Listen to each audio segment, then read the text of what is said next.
All right, welcome back, True Seeker. It is a Thursday, August 29th, 2024. Already almost to the ninth month. Again, the older you get, the faster time moves. It's all mathematics. Again, because think about it. When you're like a little kid, when you're 5 years old, you haven't lived that long. 1 year is 20% of your life. But by the time you're 40 some years old, a year's 2.5% of your life. So the older you get, the faster it goes. So enjoy it, young people, because you might be 20 today, but before you know it, you'll be 41. I still can't believe where the time's gone. Anyhow, I had a discovery today in my research. If somebody's out there, I'm like, Zach, I told you about that a long time ago.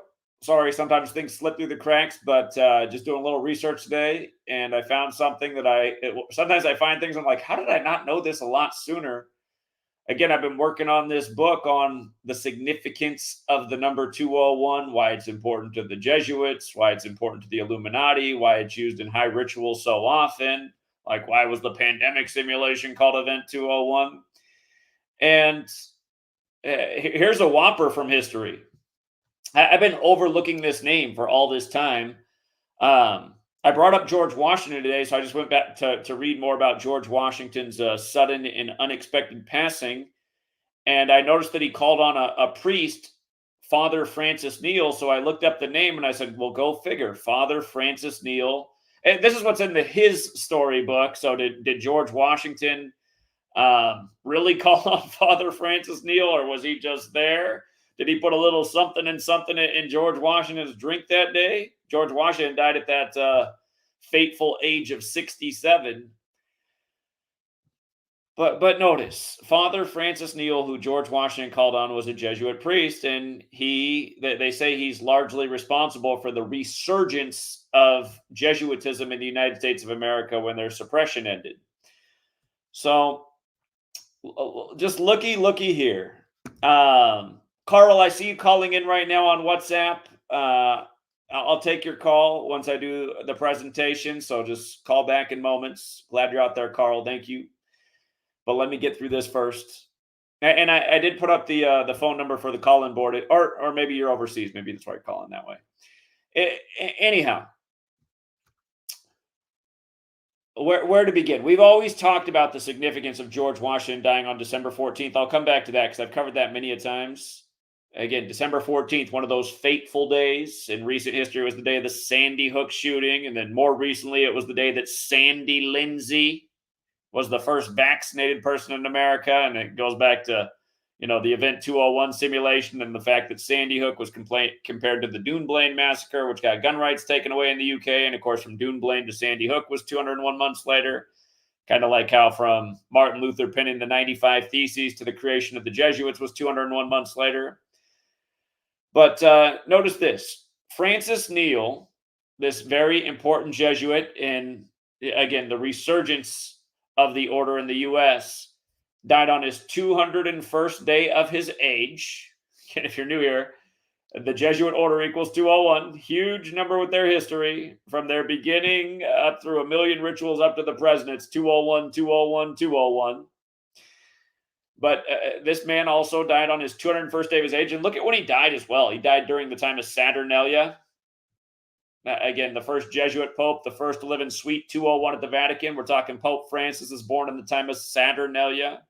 Of course, Pope Francis' birth name, Jorge Mario Bergoglio, equals 201. The Jesuits are from France. The last French pope was the 201st. France had so much to do with the establishment of DC as well, which is a Jesuit stronghold. But yes, this man died on the 201st day of his age. And in light of him dying in the time of Saturnalia, again, that's the Roman festival, which has to do with sacrifice. And again, in Gematria, Saturn worship equals 201, like Saturnian order, like sacrifice to Saturn, like the Jesuit order, like Order of Illuminati, again, like Ignatius of Loyola, like Jorge Mario Bergoglio, who is Pope Francis. And this man was very important to Georgetown as well, just like John Carroll, its founder. And go figure that Georgetown was established on the 235th day of his age. Remember, the Society of Jesus equals 235. So the Jesuit order, 201, and their more formal title, the Society of Jesus, 235.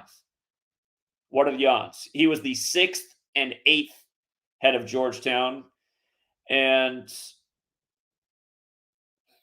here's the clincher, though, with regards to George Washington's death. It goes down in history that George Washington called for him to be there as he died. But is that really what happened? Again, the Jesuits are known for putting poison in people's food and beverage. That they're known as the masters. Again, the 33-day Pope in the history of the Catholic Church, he went to bed on the Jesuit order's birthday and never woke up again. And when he became Pope, he said he was going to clean the mafia up and get him out of the Vatican Bank. Remember, the Vatican has their own central bank thanks to Mussolini, also Jesuit educated. But he died on the 195th day of the age of Father Ignatius Neil, 195. I mean, how wicked is that? How wicked is that? And again, it's a reminder, George Washington, the reason he goes down in his storybook as the first recognized president, when you can make the argument it could have been other men who came before him, is because he was favorable to the Catholic Church when a lot of the other founders were not. And again, for people who've forgotten that history, as they say, those who don't know history are doomed to repeat it. The government of Europe, which a lot of people were fleeing when they came to the New World, the government of Europe was pretty much the Catholic Church. So, and again, you had Jefferson and Adams, who were two of the most outspoken founders about what could happen to the newly formed country should the Jesuits come out of suppression, when the Jesuits were known for political infiltration, for undermining governments. And then they both die together on the same day on the nation's birthday. But yeah, this was one I'd been overlooking the whole time. So I'm going to do a lot more research on Father Francis Neil. But again, for the critics of the work and the skeptics and the people who don't think it's the Jesuits, you think it's something else. Again, why is the history so specific? Why are these rituals so specific? Why is it the same numerical patterns over and over all throughout history? And again, you have to ask yourself, is it not true that the Jesuit priest Christopher Clavius gave us the calendar that we're on that says today is August 29th in the year 2024? Again, that's according to the Catholic Church. And pretty much the entire world's agreed to tell time in that way. And is it not true that the English language as we know it comes from the Catholic Church? Because my research says both things are absolutely 1,000,000% true. Again, the oldest known English script goes back to a Catholic monk, Burfirth of Ramsey Abbey, from the year 1011 AD. And look into it, because it is true that at the end of the 16th century, the century the Jesuits were established in, you got this calendar and the standardization of the English language with the 26-letter alphabet at the same moment. And again, it's from that moment on, you can just see through the highly repetitive history. And remember, also in the 16th century, you did get the agreement, essentially the concession by the Catholic Church of the heliocentric model that says the sun is the center of our world. And again, that model, heliocentrism, also equates to 201, which fits in with the historical fact that the Catholic Church began by worshiping the sun. And it fits right in with the Jesuit order's logo being the sun and having the 3 nails for triclavianism, which equals 201, like capital punishment. And again, just to think about it on a strategic standpoint from people who'd want to control, again, you have a government that gives itself the right to kill in the name of the state, in the name of justice, in the name of war, and then tells its people that they are not allowed to that same, however you want to refer to it, tactic. Again, we're given the books that say thou shalt not kill, and most of us don't want to kill. But again, in a way, you can make an argument there's a time and a place for everything. To me, if I could line up all the tyrants that are lying and scamming the people of this world and leading to them to premature deaths by giving them bad medical advice and making sure the food supply is full of toxic trash that's marketed to children that creates a lifelong problem of addiction to sugar and salt and other horrible things that puts them in a premature grave, and make sure they're going to have diabetes and all these other preventable illnesses so that they can make money off their existence. To me, if I could line all those people up and mow them all down at once, I think it would be. If the man in the clouds is up there, I'd take it up with him the day that I have to pass into the next world. I'd say, well, hey, listen, you didn't come down and intervene, and I was just sick of the evil. So sometimes you got to take matters into your own hands. That's the way I feel about it. I don't feel like it's really wrong to think that way, and I really wish I could.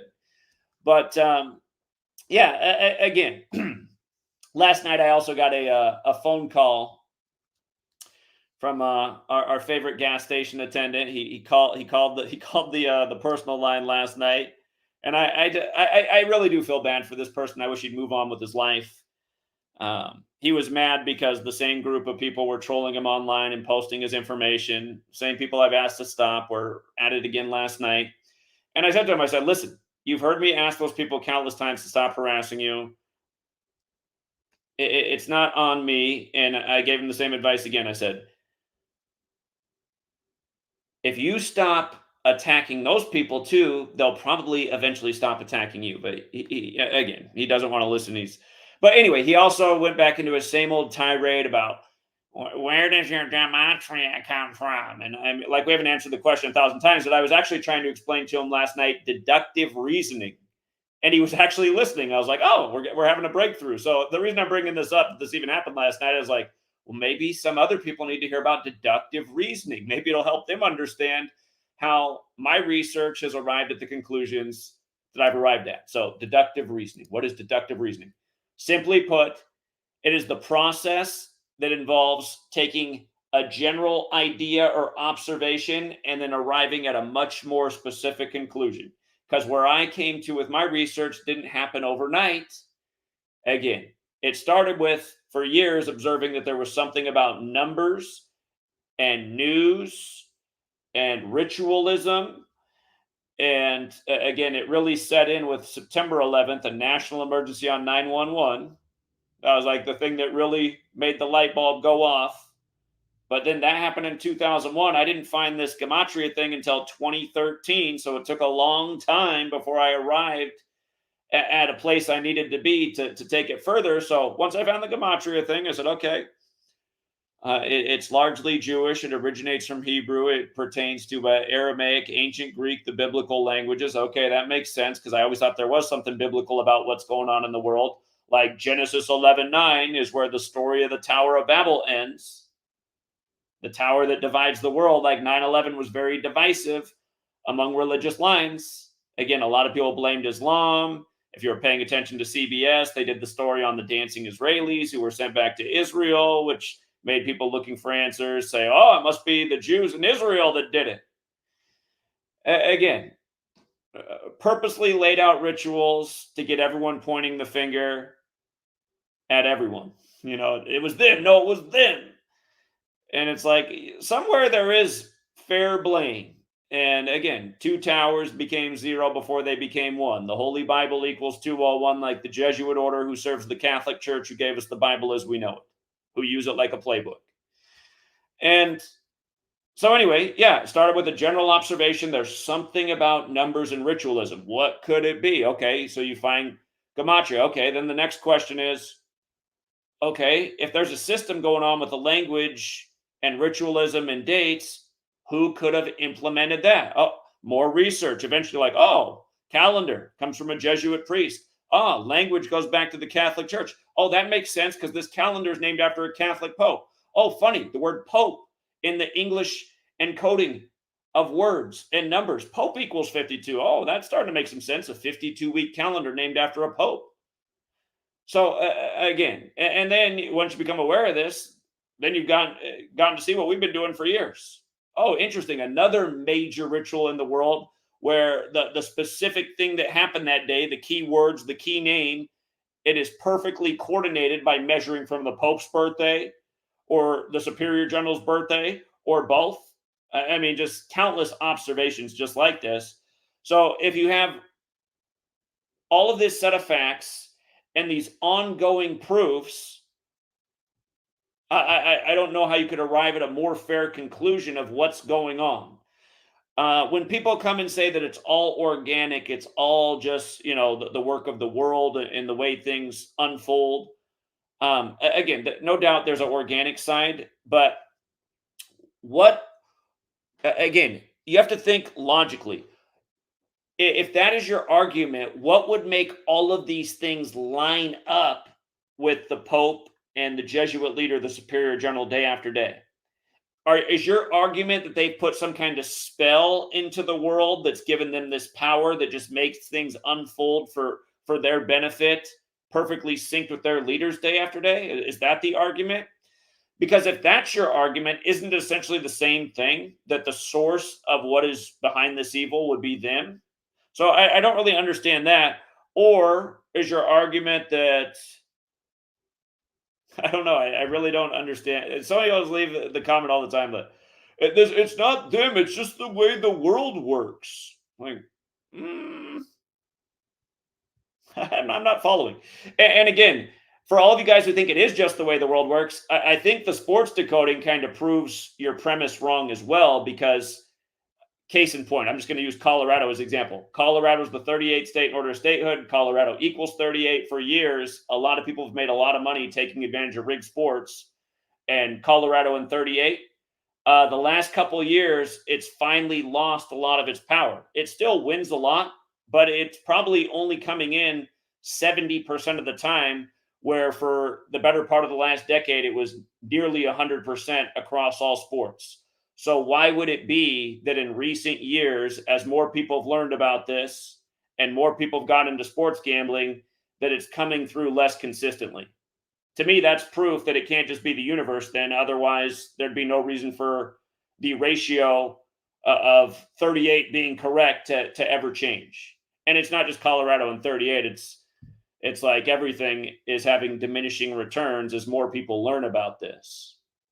It's like, this weekend, the thing with Mariah Carey, how you can't find in any stories where it specifies, not yet have they specified what day the mom and the sister both died on the same day. And another point we've always made is about Sting, the musician who did the song Murder by Numbers, where killing's as simple as ABC 1, 2, 3. It seems that him having knowledge of this, it seems that he's made a point to make sure the internet is scrubbed of the day his parents died. His parents died in a car crash back in the early part of his music career, and it's I think I haven't been able to find it. I've been trying to find it for years. So I'm like, yeah, why is it so hard to find what happened to his parents? The date. You can find out what happened to him, but you can't find the date really anywhere. So anyway, logic, reason, evidence, ongoing evidence, deductive reasoning. And again, just coming back to this Jesuit thing, again, for people who come here and say, well, why do you use the 187 for Society of Jesus and the 201 for the Jesuits? Why do they have two different names? I'm not the one who created their two different names. Why is the English language? Why is it that you can say something in infinite different ways because there's so many words and synonyms? Again, I didn't set up these systems. But we know again and again, you see how these numbers come together in these rituals. 187, 201. I mean, so many times those numbers have come together in things we talked about. When you spell out December 14th as a word, it equals 187, just like when you spell out 1214, it equals 187. Some people might express the date that way, 1214.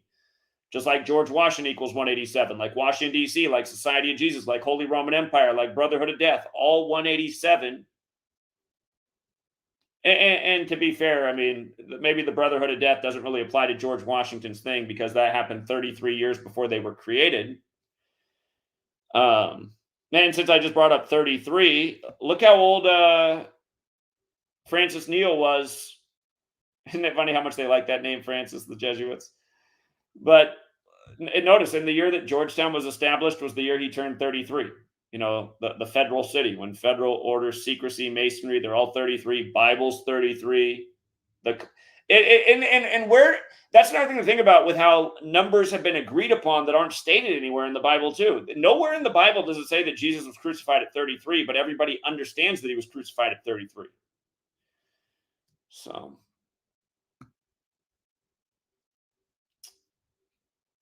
and again, you look into Kundalini about spiritual ascension up to 33 bones of the human vertebrae, and the fluid is known as the Christos, like Christ.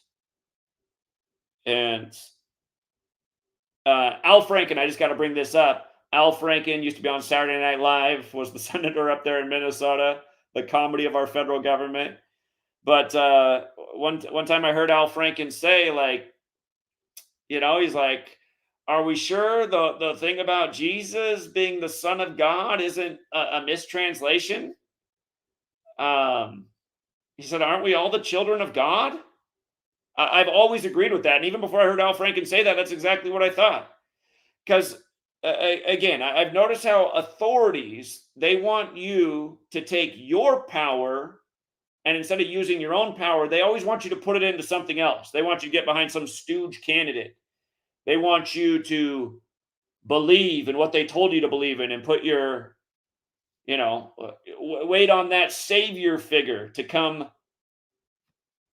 save you, save the world. It's like, what if we were, more focused on that we are the children of God and we've been given a lot of power in our existence and in our capability and in our bodies and our mind. And what if the spiritual understanding was when you don't use your power for good, evil conquers? Because I think that's exactly what is going on in this world. Very few people are using exactly. They're not using their power and capability to really do anything. Besides, wait. It's going to come up any day now. Any day he's going to be back. Again, you guys, if I had $1 for all the comments left over the years and the people who came here and criticized my work and said I'm about to be proven wrong because Jesus is going to be here any day, I'll tell you what, we'd have enough money to, again, get the bus and hire a team of people and pound pavement corner to corner, city to city, day after day.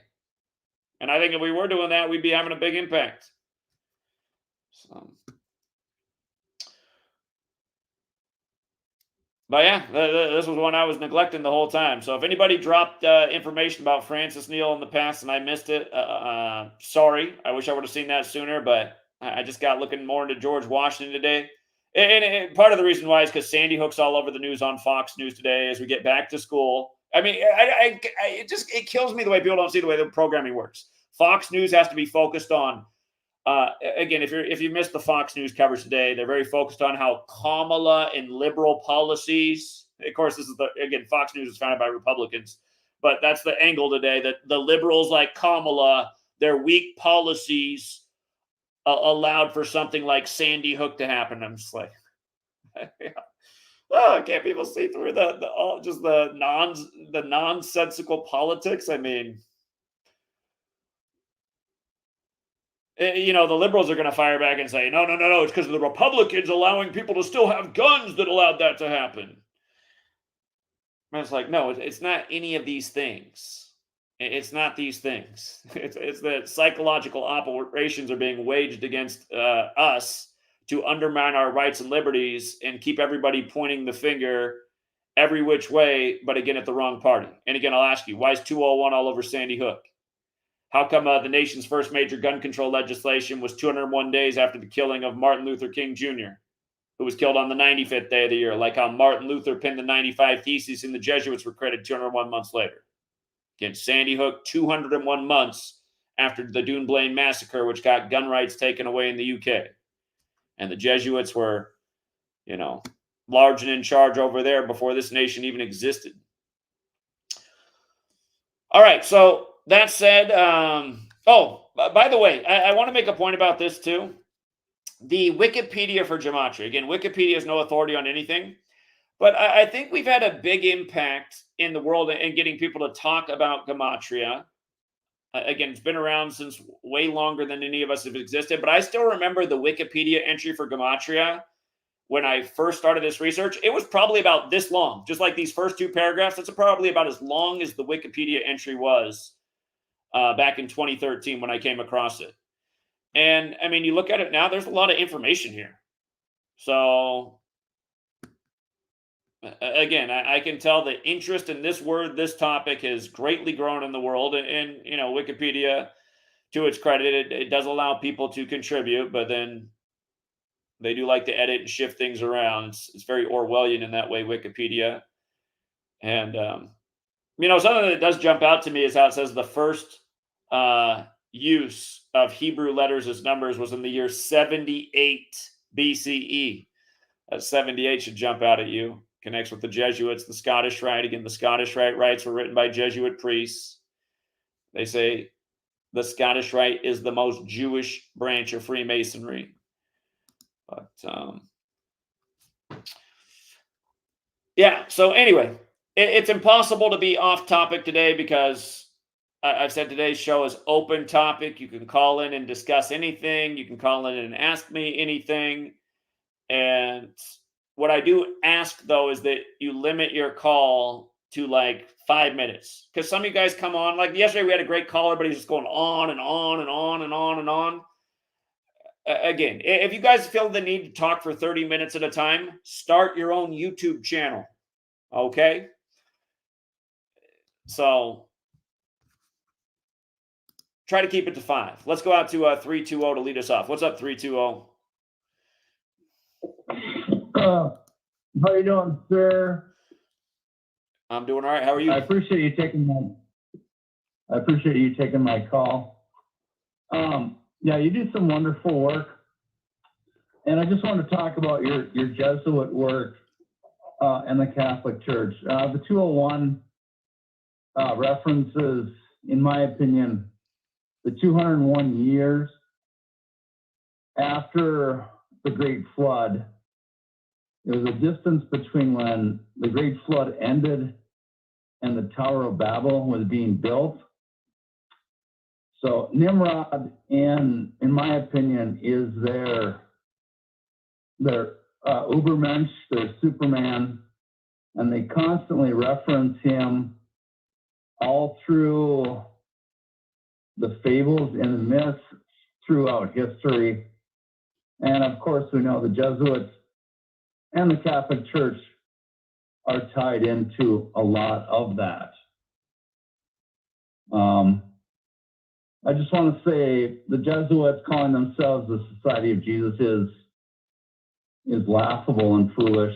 What they're trying to do is present themselves as Christian organizations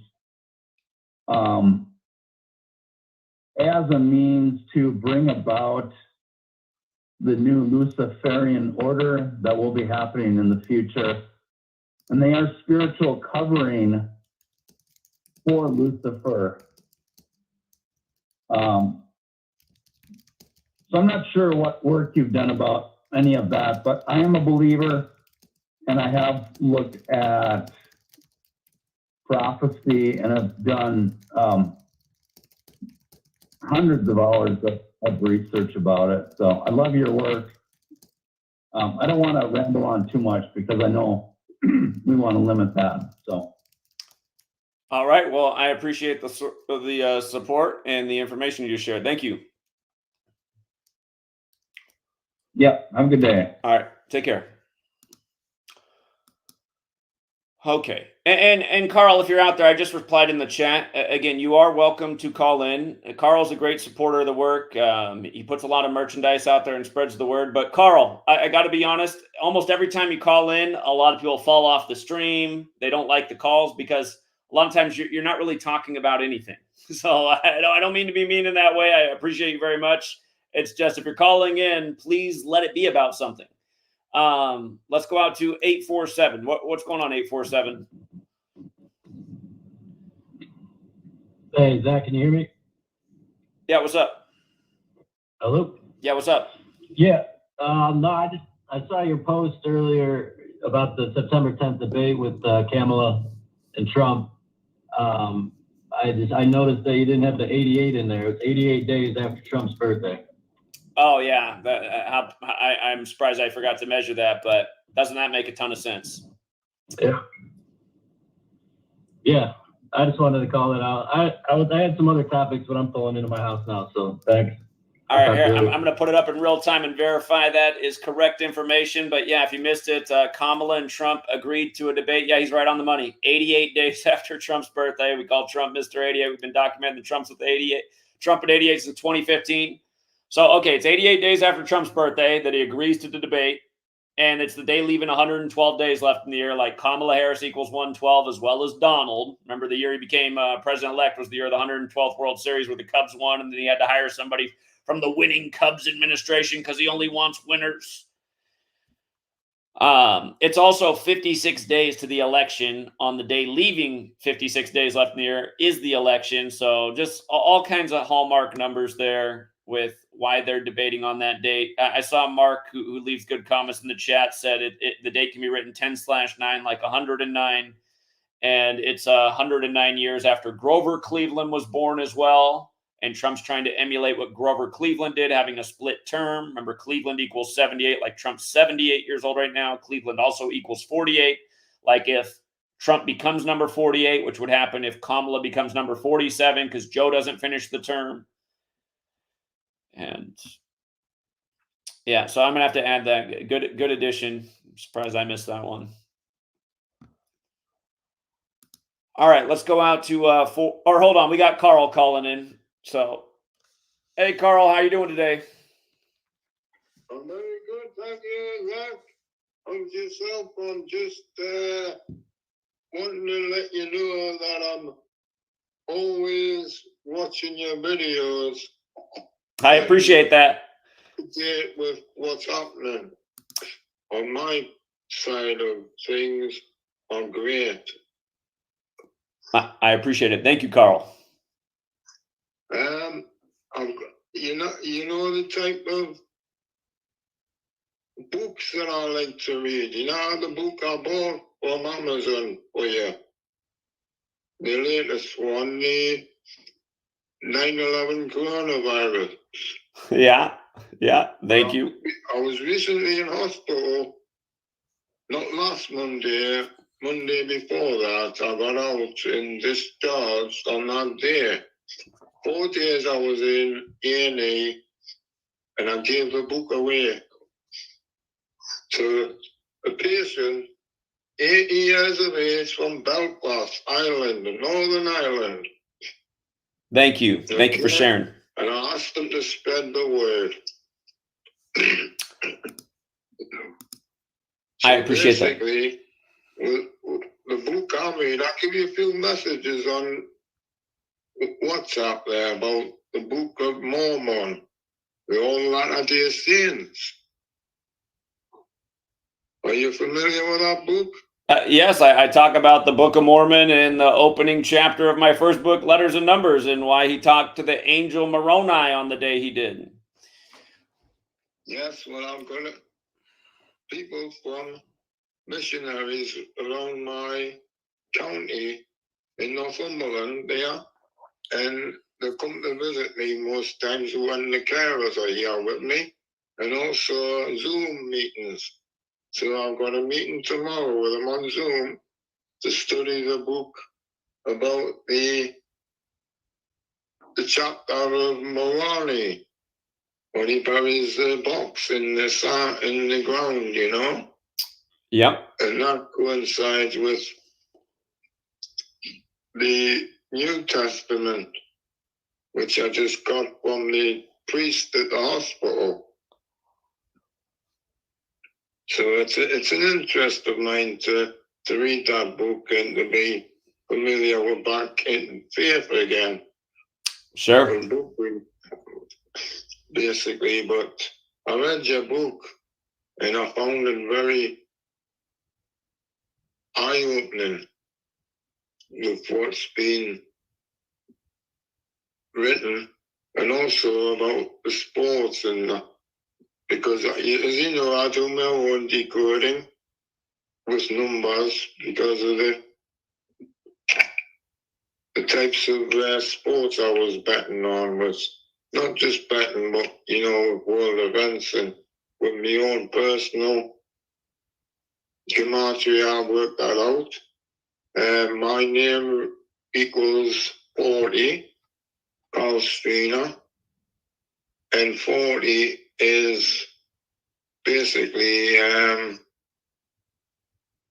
40 days after my birthday is the 8th of September. And that was the day of the Queen passed, Queen Elizabeth. You have the same birthday as my mom then, September 8th. Okay.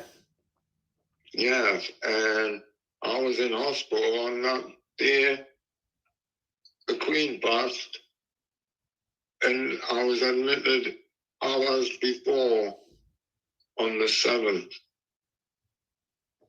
And I had like premonitions that she would pass comically because she shook the hand of the Prime Minister, who was Liz Truss. Right. And again, to remind people about Liz Truss, again, a truss is part of the architecture of a bridge, and the operation for when the Queen died was Operation London Bridge. There's a lot more to it, but she was a very short-term prime minister right around the time of the Queen's passing. That's right, yes. And at that time, I knew something was gonna, you know, she wasn't, as you said in your own words, it wasn't very long that she would, R.I.P. to her, Queen Elizabeth. So when King Charles took over, and Charles is a form of Carlos. Carl is a form of Charles for the name. Like King Charles, King Carlos, Spanish. My name, Carl, begins with a C, like Carl Weathers. Right. And Sir Carl Lewis. You know, I think it originates from what I thought was from America. Okay. It's American also, but basically it's a more common name in mostly Spanish speaking. Oh, with a K, it's like European, German, you know, but originally. But Carl is a form of Charles anyway, so I just thought I'll let you know what's there. And also, I'm wanting to buy some more merchandise, which is to be very soon. And I'm giving all the merchandise away to meet the carers and even Uber drivers who pop by and bring me some, you know, necessities. Thank you. I appreciate you doing that, Carl. Well, I found you from Logan, apparently. And Logan was a friend of, an acquaintance, you know, from someone on Facebook who helped me quit smoking cigarettes on her Facebook group, Lana Labonte. Okay. Lana, she's into yoga, and she's a very popular woman and very professional, former military or USAF. Okay. Interesting. Again, Carl, like I said, I want to keep everyone's call to about 5 minutes and no longer today. But again, I do want to express how much I do appreciate you supporting the merchandise. You're pretty much the only person in the world who buys anything from my merch store. And thank you for being that person and helping spread the word. Yeah, I would just like to say one more thing before I go about tomorrow's numbers. It would be correct to be 19, 30th of August 2024, 19, which is 1 in numerical terms, And my way is, well, it will be the 5th day of the week, which is 5, and it'll be equal 6. Yeah, that's correct. Appreciate And it. it's 1 minute past on the 30th of August at the moment. 1 minute past my time here in the UK, Northeast England. You're 8 hours ahead of me then. 8 hours ahead. Yes, 8 hours, yes. And I like to tell you that I have a girlfriend in Illinois. Nice. She's an American native. Her name's Barbara. And she lives in Chicago near there. And originally from Ohio. And the baseball, Field of Dreams. Well, I'm glad to hear that. Yes, I watched that last night. And I got some inspiration after I spoke to Barbara. Because I love baseball. And I don't have a particular team. But I do like the Pittsburgh Penguins. And the Washington team. I don't like the Commanders name like at all. So that's just my opinion. Sports team as well. Apart from that, keep up the good work, and you'll hear from me soon. All right, Carl. Appreciate you. You have a good day. Get some rest. Well, thanks. All right, Take care, friend. bye. You take care. All right, guys. Carl is a good person, and he does help spread the word. And he's an older gentleman battling health problems, and like a lot of people his age. You want someone to talk to. You want someone to listen to you. So someday we're all going to be there, and I do like talking to Carl, but at the same time, people, when they tune into a show, their time's valuable too, and they want to hear certain information that's pertinent. And Carl, a lot of times, he just wants someone to talk to, and I get that. And he gets that on the show because he's out there helping spread the work. So, again, I don't know what other way to show gratitude and thanks back other than that. But I do understand that a lot of people don't always appreciate when Carl calls in because a lot of it's just very personal to his own life. So just remember, we'll all be there someday. All right, let's go out to 405. 405. Again, we're trying to keep it to 5 minutes for everybody. So 405, you're on. Hey, what's up, Zach? Yeah, how you doing? Hey, I was calling, doing good. I was calling about a couple years ago, you made a reference towards black quarterbacks in the NFL that they don't win unless they play for a team that has a Native American mascot. Could you give me a little more context about that real quick? Not a Native American mascot, Native American connection. Again, Redskins, Doug Williams, first black quarterback to win a Super Bowl, scored 42 points, set an NFL record, 4 touchdowns in the second quarter. So that's the other thing they do in every Super Bowl that a black quarterback wins. There's always a 42 connection and a Native connection. Russell Wilson, representing Washington, the 42nd state, was the second black quarterback to win a Super Bowl. Seattle is named after Chief Seattle. The Seahawk, their logo is the local Native American tribe, that Chief Seattle was a member of. And then, of course, the only other black quarterback to win a Super Bowl is Patrick Mahomes for the Chiefs. First Super Bowl he wins, 42 pass attempts. Second Super Bowl he wins is in Arizona, which equals 42. And the last one he won was the first ever Super Bowl on the 42nd day of the year as he gets his team to 4-2 in Super Bowls all time. And let's not forget the first ever Super Bowl between two black quarterbacks was on Lincoln's birthday. The first time the Super Bowl was ever on Lincoln's birthday, that was Super Bowl 57 the other year when the Eagles play at Lincoln Financial Field. So hopefully that gets you up to speed. Absolutely. I appreciate it, man. That was I had a discussion going today, and I was trying to regurgitate what you had said in reference to it during the argument or debate, should I say. And I just wanted to make sure what I was saying was fact. I do appreciate it. Yeah, to date it's fact. I mean, it remains to be seen. Will there eventually be a black quarterback who wins it for a non-native team? It could happen, but so far that's the trend. And again, I think what the NFL is trying to tell us is that not all black people, as they're called in our culture, came over here on slave ships. Looks like some of them might have truly been the natives. And again, that would make sense to me because the most advanced society ever came out of Africa, and I'm sure they had ships that sailed the Atlantic Ocean. And I could imagine how some people ended up over here a long time ago. So. I agree. Thank you so much, Zach. All right. You're welcome. Take care. Let's go out to 403. What's up, 403?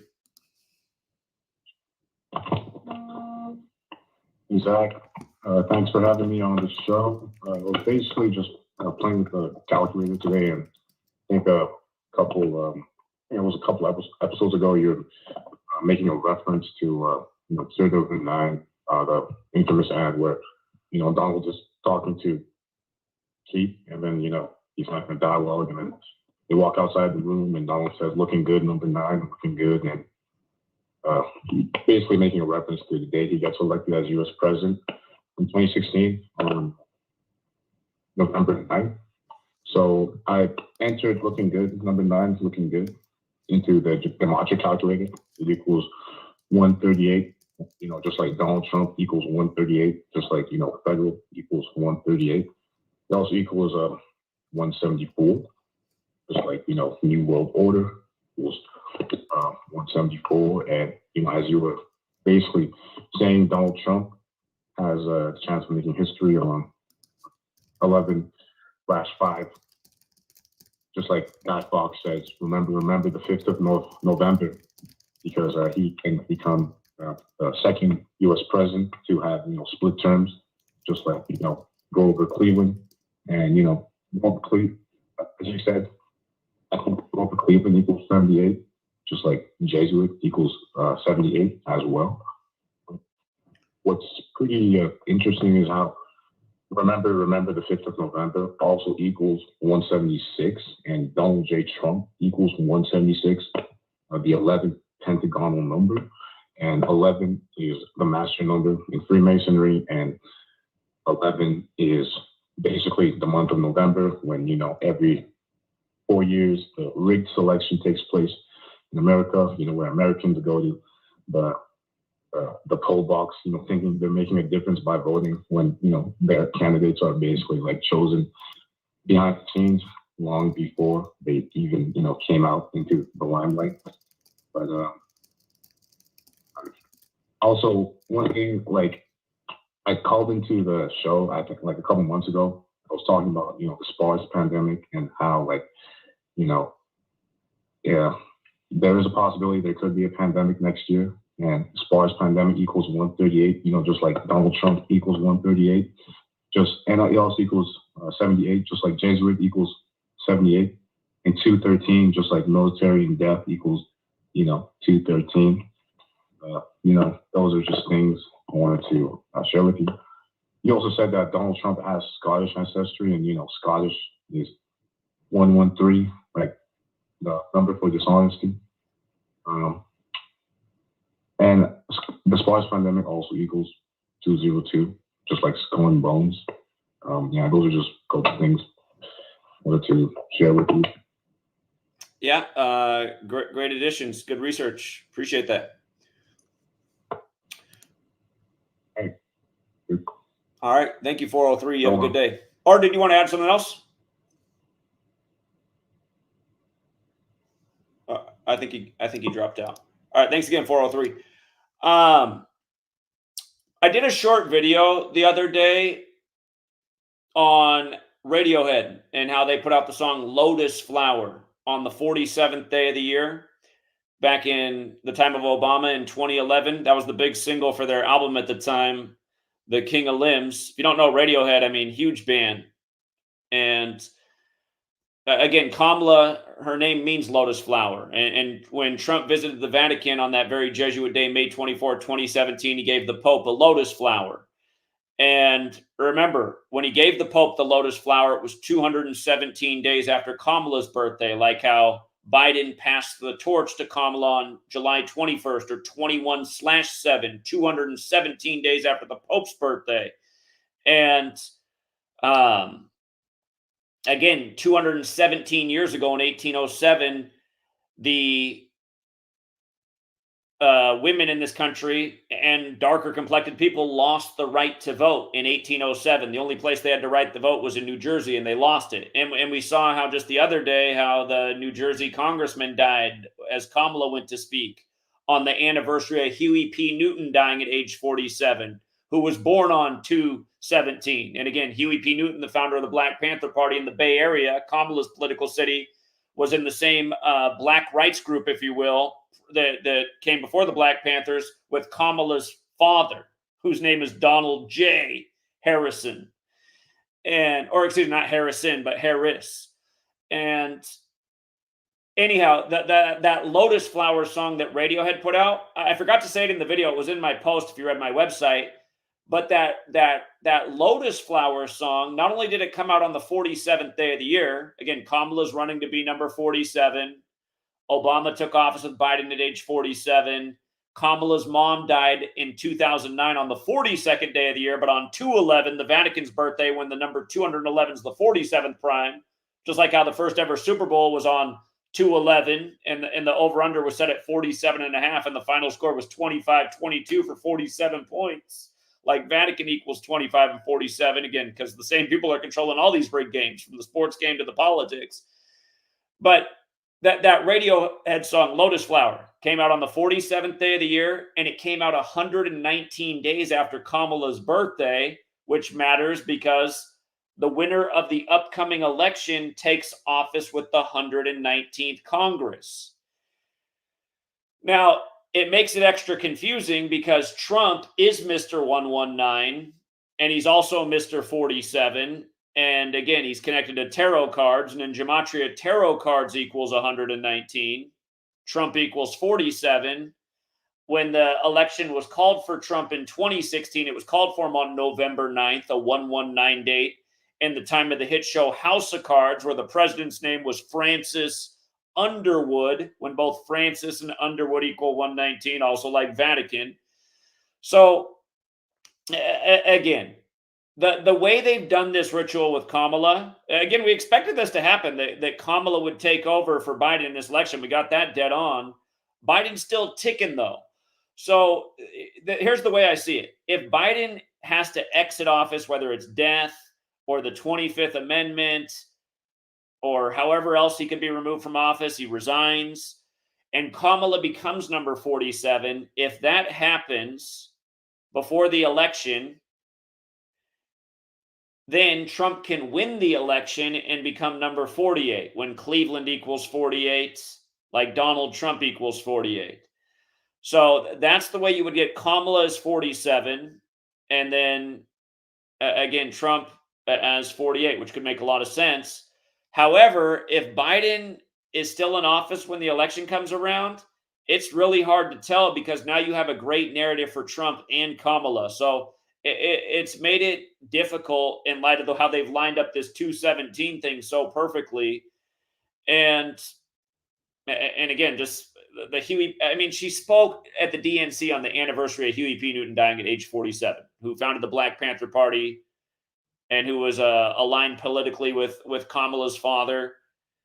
So, again, at the end of the day, it's like, it doesn't really matter which stooge they're going to put in there. We know that both parties are controlled by the same cabal. That's the thing to be waking up your friends and family to, and how you can see the rituals that these people perform day after day. Again, for you guys to ask me to predict something else, I mean, we've already predicted a million things. Obviously, predicting things isn't waking up humanity, because if that was the case, we'd have the most popular YouTube channel, and people would have forgot the name Nostradamus, and what would be substituted there is Zachary K. Hubbard, because we've been nailing predictions nonstop for 11 years. Sports, news, politics, crypto, markets, etc., etc. And again, I mean, it seems like the more we predict, the less popular we get, because we get buried more and more in the algorithm. So, again, predicting the next election, it's not going to be the thing that wakes up humanity. If that was the case, we would have woke everybody up nearly a decade ago. So again, I don't think anybody else had it out there earlier for why Trump was going to win 2016, and I don't think anyone ever thought Biden was going to win. We were out there way in advance why Biden was going to win 2020 and become number 46 weeks after the Pope's birthday. So yeah, again, predicting elections isn't the thing that's going to ultimately win the thing. What we need people to understand is how we're showing what a puppet show it is and how these political parties are empty. And it's just ritualism day after day. Oh, you can see why, just like Trump right now, the big controversy with supposedly his campaign team shoves somebody in Section 60. I mean, how many more 60s do we have to show with both of these candidates, with Kamala and Trump? Trump's the one that's just been lining up the 60s now for a long time. And now you just see all the 60s with Kamala, her field of 4 men that all had the 60 connection. Again, right before she turned 60 years old, which will come right before the 60th election. And then again, the sick joke, she started climbing the political ladder in San Francisco when she was in her 20s, when she started dating Willie Brown at the time of him being 60 years old. And now we see how when the torch got passed to Kamala on July 21st, that was 123 days after Willie Brown's birthday. And Willie better look out. You know that he's going to be, he's going to get for Kamala because, she's the bigger fish right now. But Kamala equals 123 in Gematria, like conspiracy, like freedom. Like, again, Chuck Schumer endorses Kamala 123 days after his birthday on the same day that Beyonce gives her the song Freedom. And remember, Kamala's speaking in Chicago on the anniversary of Huey P. Newton's death. And then when she's done, they're playing the song Freedom when one of the most famous assassinations of a Black Panther was Fred Hampton, which happened in Chicago on the day Jay-Z was born, who's married to Beyonce, and no doubt what is an arranged marriage. And again, just Kamala, the guy she's married to, the guy who cheated on his ex-wife and got the nanny pregnant, who's the Georgetown professor, and we always talk about Georgetown in 54, and then he just had to be speaking at the DNC 54 days before his birthday. Again, these are the things right here that should already be waking everybody up. Not like, oh, okay, well then tell me what's going to happen next. It's like, I don't see anybody else go to anybody's channel and ask them to make predictions. I'm the only person who people come to the channel and be like, oh, well, if that's true, then make a prediction. It's like, well, what more do I need to predict? I've been ahead of the curve the whole time. You guys were telling me years ago that Trump wasn't going to be the candidate in this election. We were right about that. I was saying years ago, yeah, he is. He is going to be the Republican candidate. Everyone's like, no, with all the impeachments and stuff, no. We're like, nope, they're putting him in there for the Grover Cleveland ritual. So you can see they got either that narrative going or the Kamala Gerald Ford prophecy. But remember, Gerald Ford said that the first female president will not be elected. It'll be when there's a VP and the old man dies. And again, Kamala born on the exact same day that Herbert Hoover died, and Gerald Ford said that in the Herbert Hoover Library in 89, like 89 is the 24th prime, and here we are in 2024. All right, let's get back out to the callers. Again, if you can keep your call to 5 or less minutes, we got about 7 people on hold, and 707's up first. What's up, 707? 707, hello? Yes, my bad, Zach. How you doing? Doing well, how are you? Doing well, man. Hey, I'm a long-time follower, or short-time follower, I guess.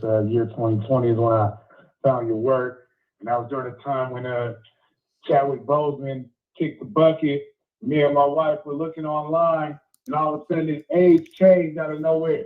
Yep. Did you see what they did yesterday on the anniversary of his death? Yesterday on the anniversary of his death, Ohtani gets his 42nd home run and 42nd stolen base, just like how Jackie had some power and stole bases. It's just wicked how they do it, how scripted it is, because both Jackie and Japan equal 42, and it should remind everybody that Kobe's death on 126 was synced with the 126th Emperor of Japan and the establishment of Kobe Japan in history on April 1st, 4-1, like he died at 41, thus in his 42nd year of life, and the year that the Lakers and the Dodgers won championships after Mookie Betts came over to the Dodgers on 4/2. But go ahead. Come on, man.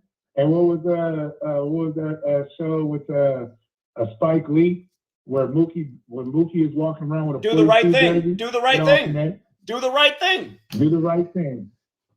By the way, Do the Right Thing came out on July 21st. I know that because it's my birthday, but part of me wonders if that factors into all this as well. Man, happy belated birthday.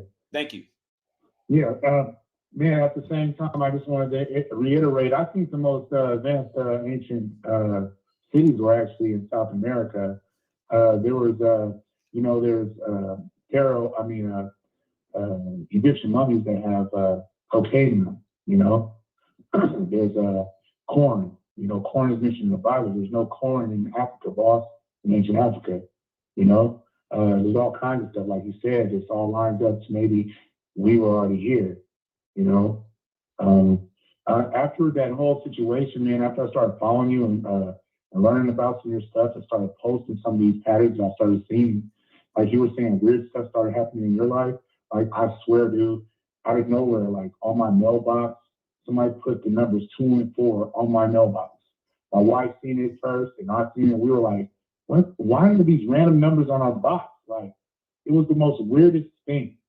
And like, I see these patterns like now daily. Like, I'm just looking through the shades and they live.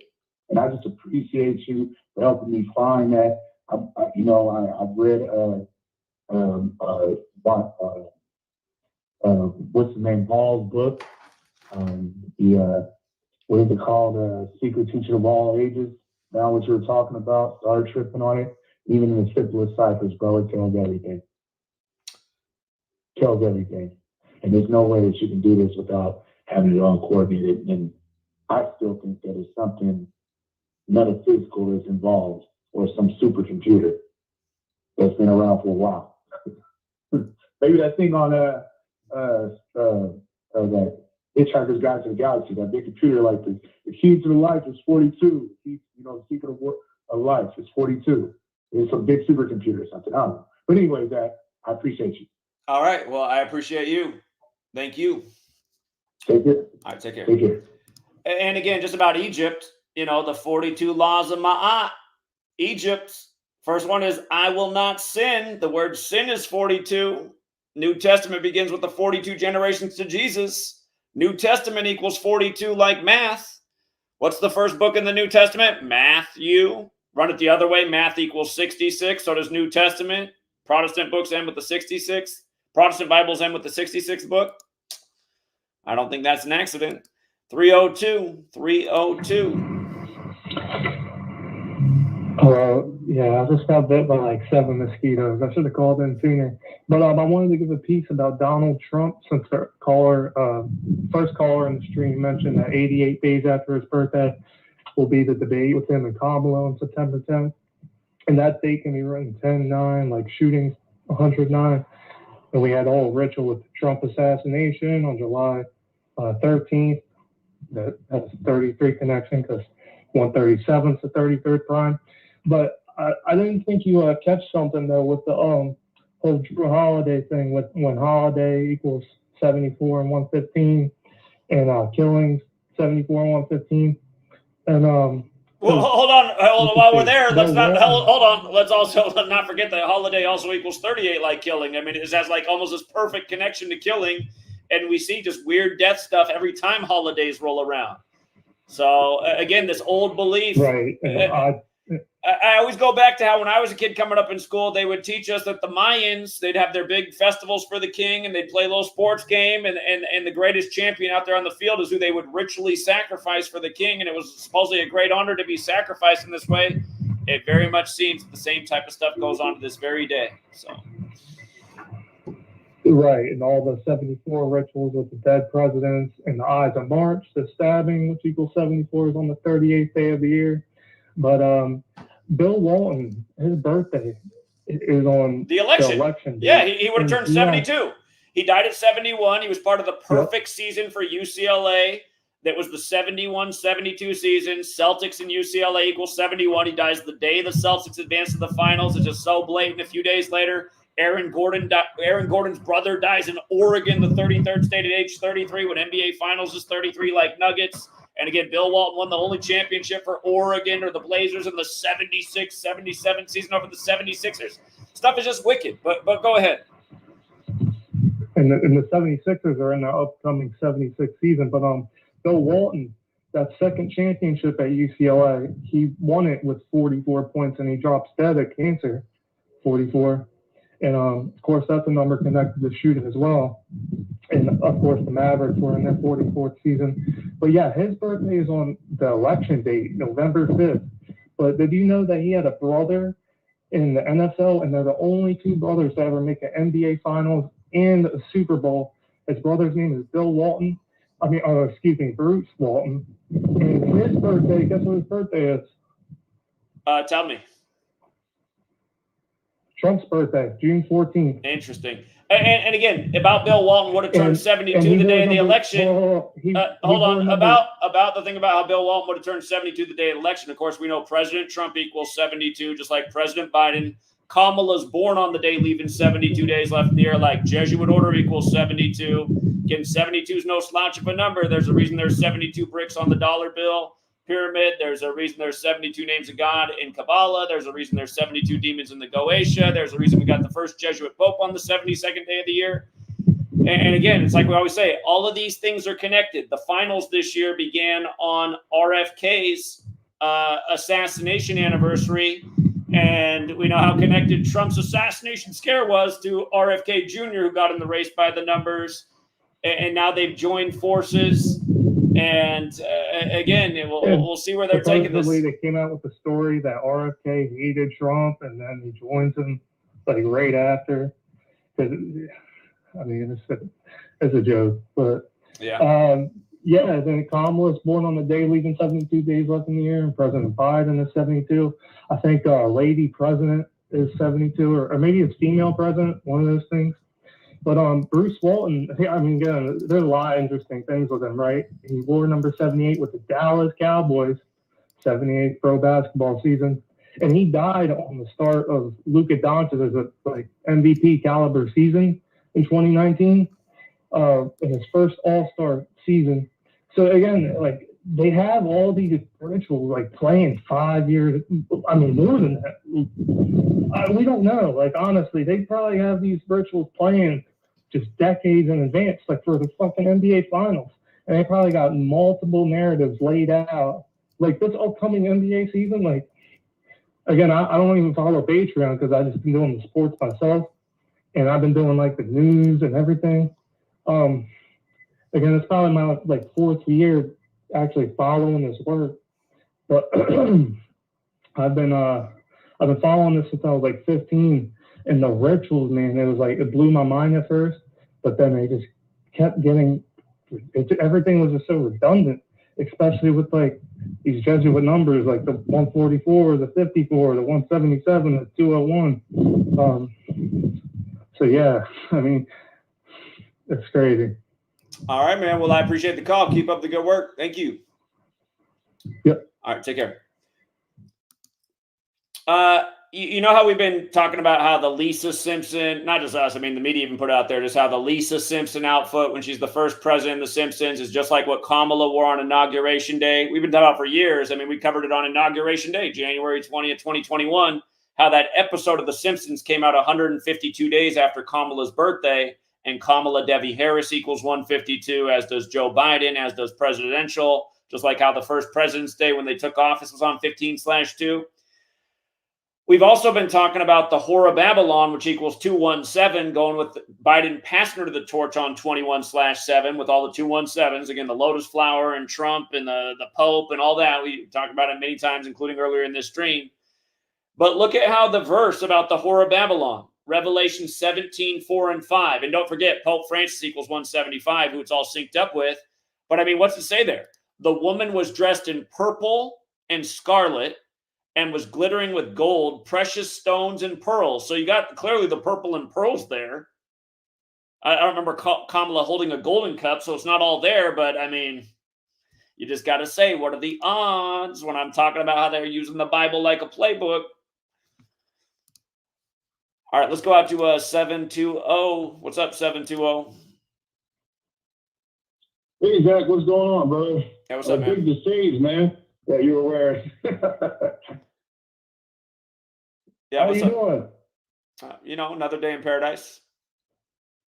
Yeah, I think I had the scripture up there, and it's funny, like 3 calls. That's exactly in my soul that I was, getting a download from. And you know, like you said, 2 out of 3 are there, right?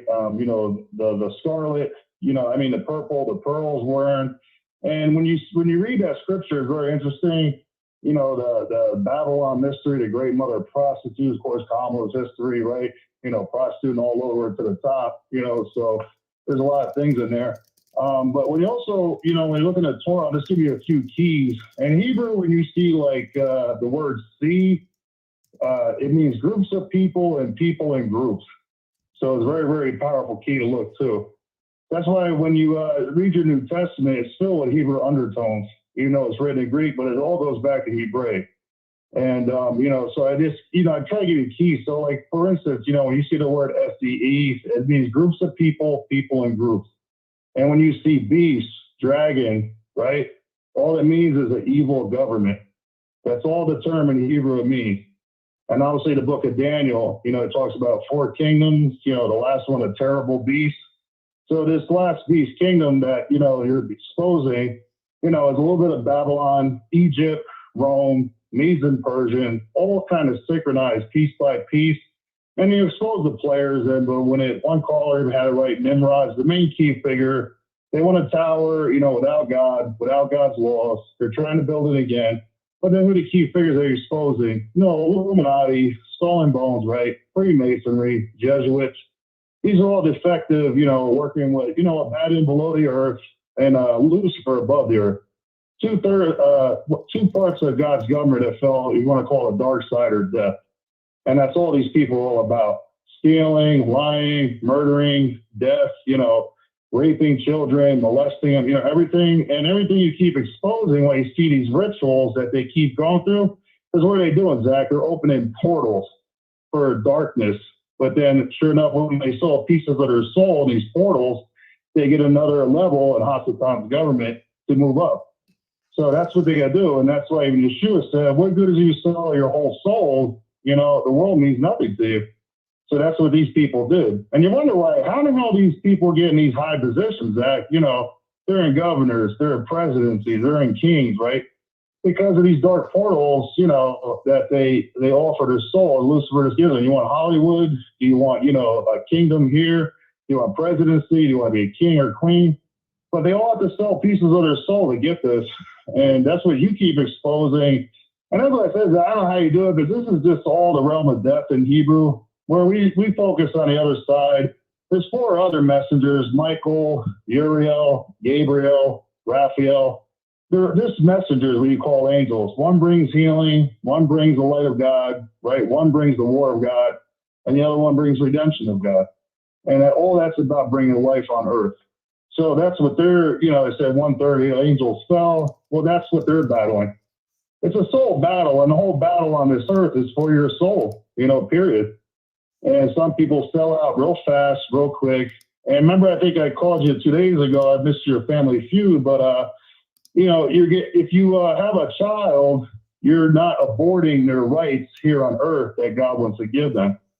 But you're talking about positive and negative. If you stick an iron instrument or a tool up in a woman's womb to abort that child, so now you strip their legal rights on this earth that God wanted to give them to rule and reign on earth.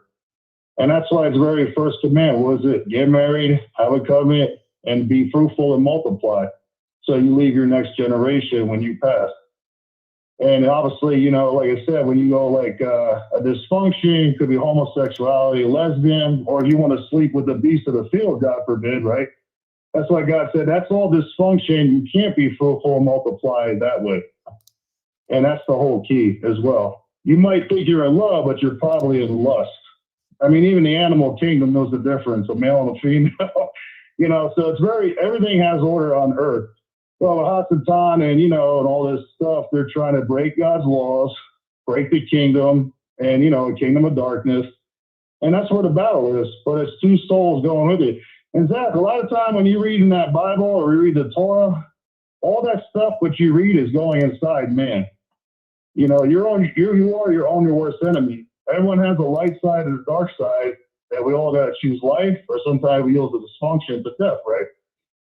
And that's why when you read the Torah, a lot of times it's about 5 levels in your soul. That's why I see pastors of Christianity, they don't know what they're talking about. They don't understand.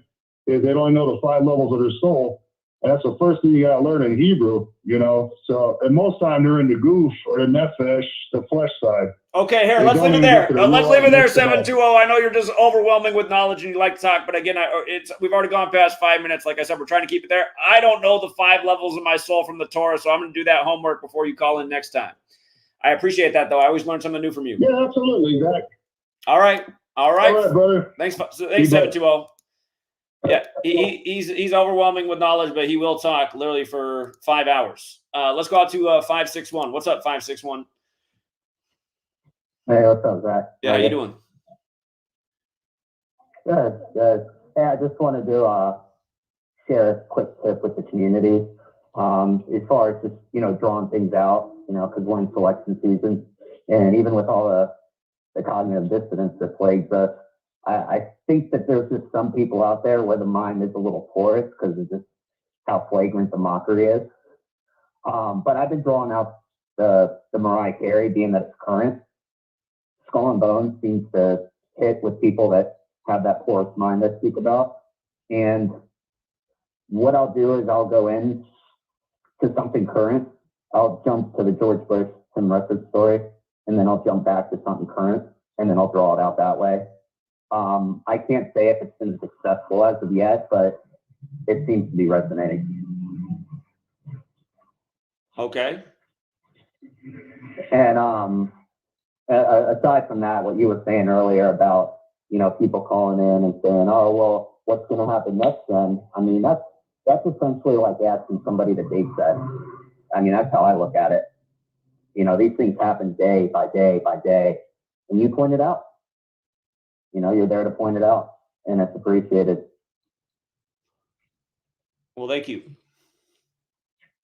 And the one other thing too, as far as what had happened to me a couple days ago, I heard somebody just over talking about the election and Kamala.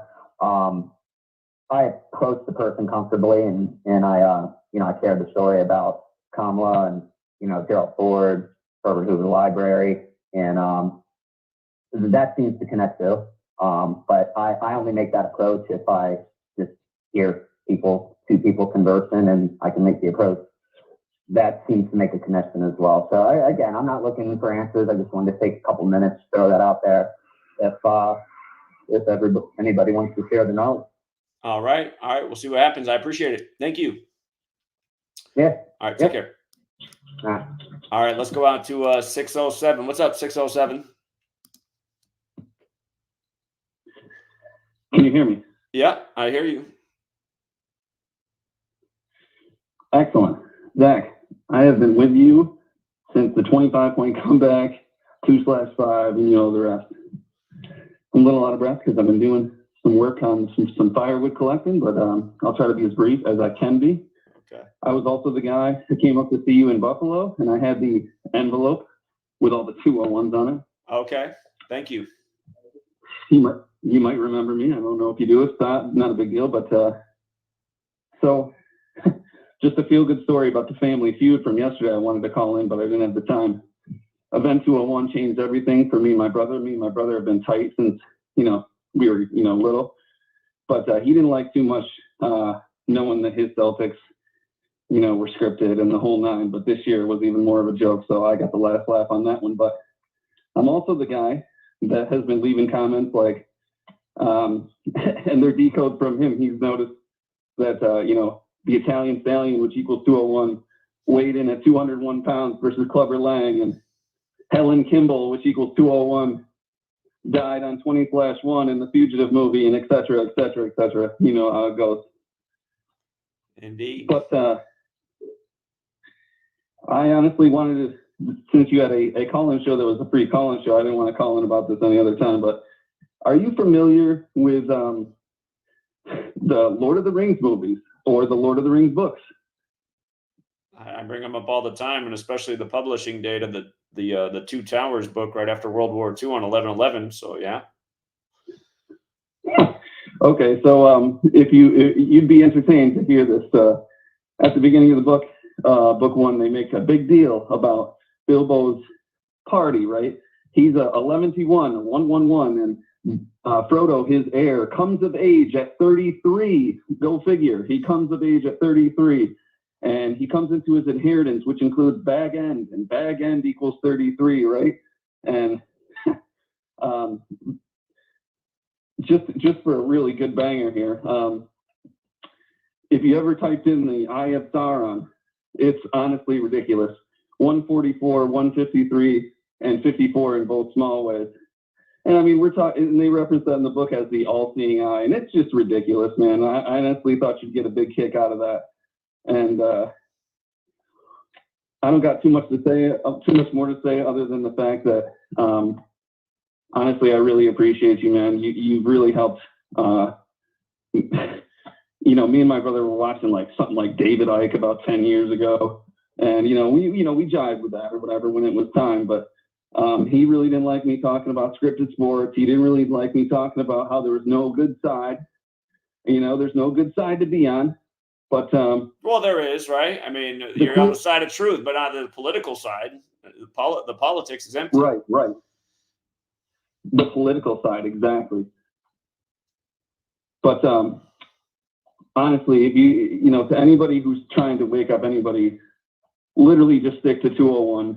Great Pyramid of Giza 201, 201 layers of bricks. Catherine the Great preserves the Jesuit order with 201 priests. I mean, it's too easy. Jorge Bergoglio, room 201 equals 201. Dome Sancte Marte equals 201. The biggest banger was event 201, though. It got him because we all understood, even he wasn't going to fight me on the event 201. And William Henry Gates is the co-sponsor, and his name equals 201. But after that, event 201, everything changed because he started noticing stuff in movies. Even in My Cousin Vinny, the car license plate says me A201. I mean, if you even type in, they say the name of the car and the year of the car about 15 times in that movie. And if you type that out, it equals 201. I mean, I don't understand what's the disconnect with people, but you might just be going about it the wrong way because my brother was a staunch hater of the work. And he still, to this day, will not watch, he doesn't go ahead and watch your videos. But he'll send me things. He was the one who sent me the thing about the, what was her name? The one who died on the operating table at the endoscopy, however you say that. I don't remember who that was. What's her name? Oh, you're talking about Joan Rivers. In New York. Joan Rivers out in front of address 201. Yeah. Okay, I got you. Yeah, that was the 201. So, yeah. Anyways, I'll let you go, Zach. I just wanted to thank you. And, I can't give you enough appreciation, my friend, and keep it up, and I'll be here, my friend. All right, appreciate it, 607. Thank you. Funny enough, the next area code after 607 is 608. How perfect is that? What's up, 608? 608? Hello? Yeah, sorry, man. I wrote some things down here I wanted to go over real quick. I'll make it as short as possible. So we hear you talk about a lot of times you live by the golden rule. Basically, man's law, do unto others as you would have them do unto you. Do no harm, basically. Mm-hmm. So my question for you is, when your daughter is born, do you plan on registering her with the state, getting her birth certificate, social security number? Well, sweet lady is dead set on a hospital birth rather than a birthing center, so that's going to happen. So. Okay, so if that happens, I want to let you know, and I want to preface this also. I have some way that you can get the word out. I'm saving it for last because the other day you hung up on me. But even if you have a birth at the hospital, okay, you are under no obligation to fill out a government birth certificate. Just so you know, this is something that we've been deceived about. It's something that the government has used to lock us into contracts. So that's the first thing.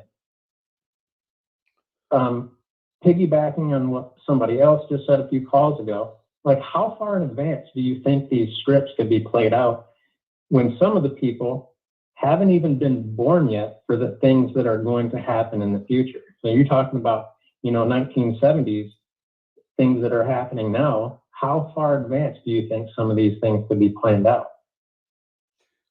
It's hard to say, but I mean, we've seen the evidence that they're planned out decades in advance. Just like the last caller asked about Lord of the Rings. I mean, it seems like they wrote the script for 9/11 after World War II, if not earlier than that. I mean, it was also in the Bible, right? Genesis 11:9. So who knows how long they had it planned for. The point you were just making real quick, though, about, being registered with the state, I understand all that. It's just, I don't feel like this, like, I get where you're coming from, but again, as long as the state exists, it's going to be problems in everyone's life. You might not have some people might be able to avoid the whole being registered and having a number assigned by the state. You're still living under the sky. The state is polluting. To me, it's revolution or bust. These tactics, they do have some merit, but until society wakes up and gets rid of this tyrannical government, it doesn't matter if you're registered with a number or not. You're living under their tyranny regardless. That's my ultimate statement. I agree with you, but you do have common law versus maritime law, and you can watch videos of people sneaking cameras into courthouses and explaining to the judges why they don't have jurisdiction over them, and the judges ultimately dismiss cases without ever bringing the case to a point where it could be registered, because they don't want that to be case law for any man in the future to use against them. So it's something to be said with that. These guys aren't fakers. There's several of them. They're doing it in the United States and Canada. So just something to be aware of. One of the things that I've talked to you about is also key flicking money into existence. That's I'm the guy, right? So once people realize that all of our currency is literally key flicked electronically into existence, they'll realize that all of these things, all these hardships that are happening to us is deliberate, created by our politicians, because they're not sending planes full of money to these other countries. They're literally typing it in and then sending it to other people's bank accounts in other countries. And when people wake up and they realize, holy shit, there's an infinite supply of money, how come everything's not being taken care of? They'll realize that they're being gamed by a system. This tyrannical system that you talk about is hell-bent on keeping us poor. I totally get that. I totally get that. I've always talked about it. The money's just here to control us, and these supposed billionaires all through government contracts are just puppets on the world stage, keeping everybody American dreaming. I get all that. But I appreciate it, man. We're at the 5-minute mark. I'm going to keep doing streams so you can keep calling back in. Go ahead. Finish up one last thought. Okay, so that last thing that I was talking about, that you can get the word out. When you went out and you were standing on the corner and you were putting out the word, and then your throat got jacked up and you needed to hand the microphone off, the other person, he did an okay job. Honestly, he's not as good as listening to you because you're on point. My idea for you is you have so many of these examples that you could collectively put on tracks, on a CD, and people could go stand out on the corner with their little mask and pretend to be holding a mic, knowing the same information that you know, putting out your voice and delivering the same message to everybody until they get to a point where they understand and they can remember and they can regurgitate all the things that you're talking about. So also something that could probably help get the word out. It's a thought, but I Austin, who comes out, he's getting better each time. He's out there practicing. Austin, if you're listening, though, I would like you to be more collected with your thoughts instead of because you're kind of all over the place. Just keep it flowing, like one idea, just pound it home. And then when that idea is out, pass the mic. But I hear what you're saying, man. So yeah, bro, but I want to do it. Well, you can do that if you want. I mean, I'd feel weird telling me, record myself and go stand out. I'd say, get something. And there's all sorts of things to talk about that needs to be spread awareness to. What you're talking about, the money system, most people don't have a clue about any of that. I mean, you could be out there preaching that. So anyway, I appreciate it, 608. Yeah, that's you got it, bro. All right, take care.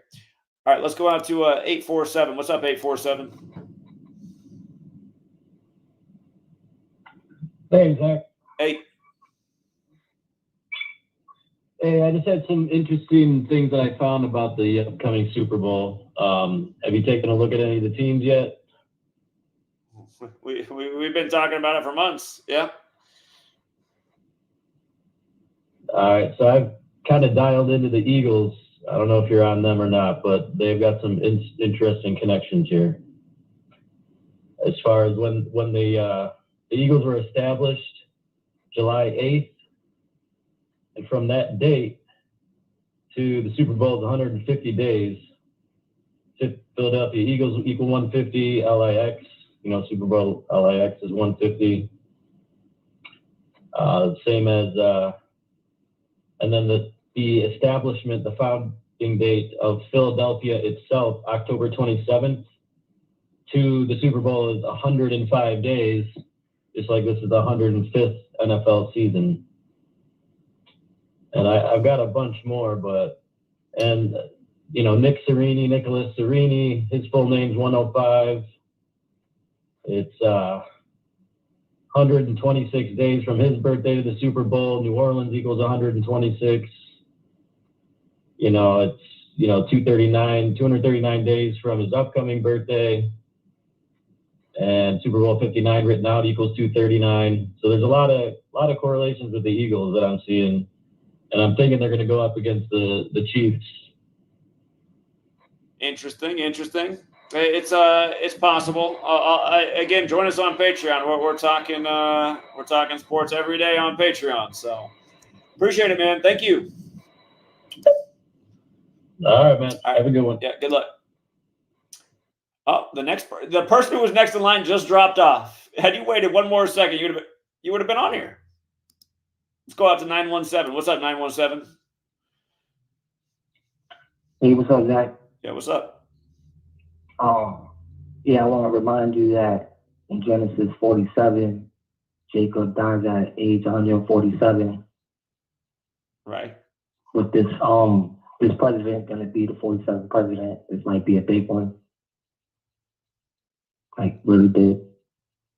Yeah, I hear that with Trump's wife dying on 14/7 and running on Agenda 47 and Yeah.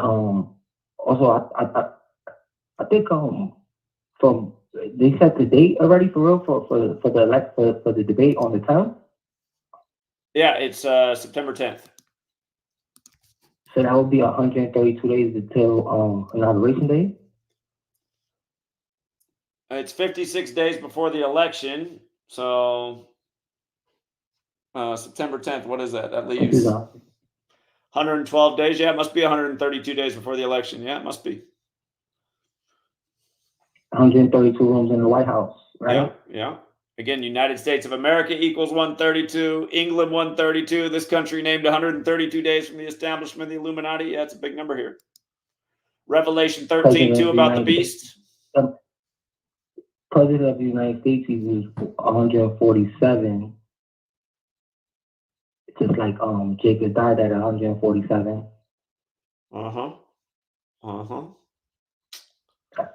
And oh yeah, you know that no number could be primed with the number 5 at the end, right? Say it again. No number can be primed with a 5 at the end of it. Right.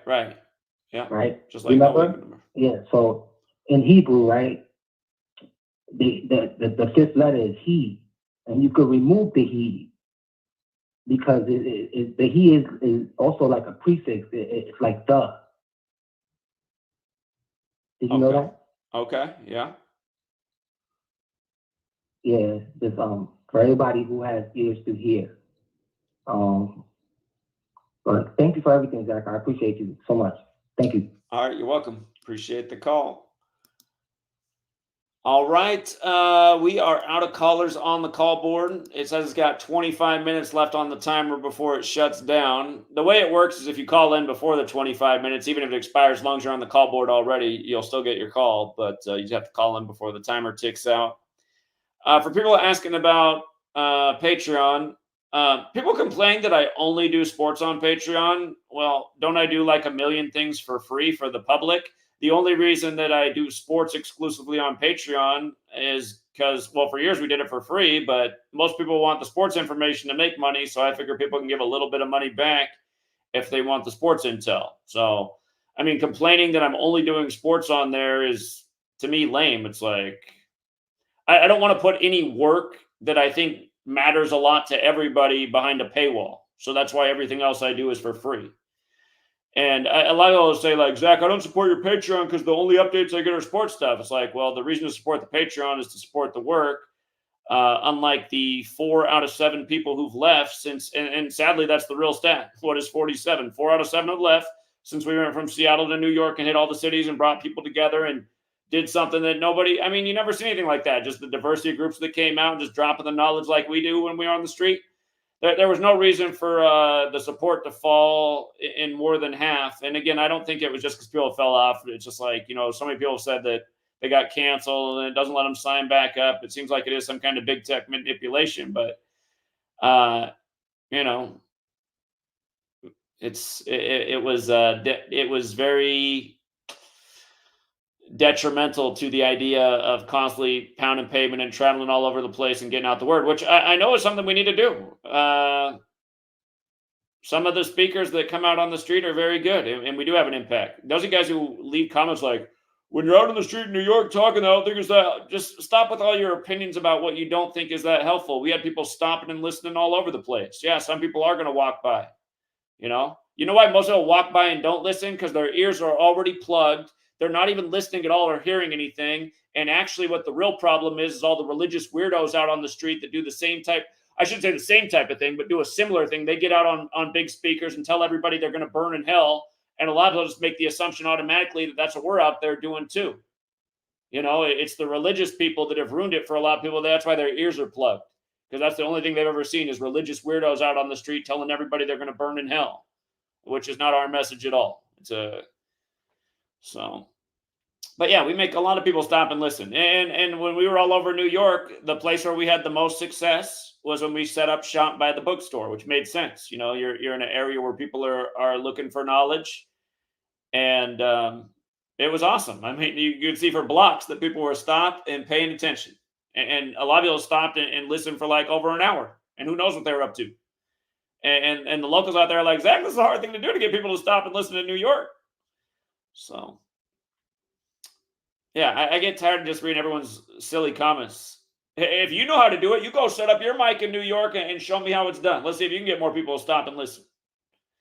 And you know what? If we had more people come out and support us, more bodies around us, that'd make even more people stop and listen because people always wonder what's up with the crowd. And we had a pretty good crowd in New York, but for as big as the city is, there should have been more people out there. We might have gathered a bigger group of people in Oklahoma City, a ghost town, than we did in New York, which is kind of sad. But we did have good groups in both cities.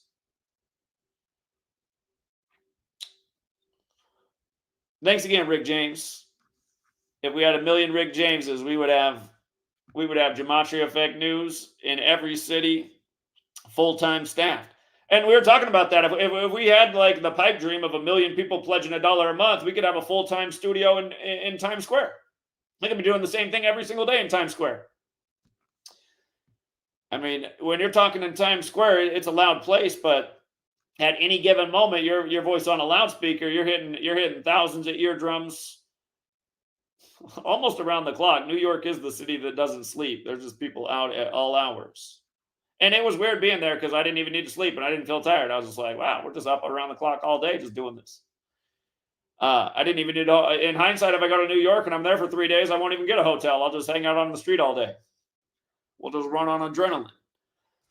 But thank you again, Carl. I see the 2 British pounds you sent us. They all add up. I appreciate it very much.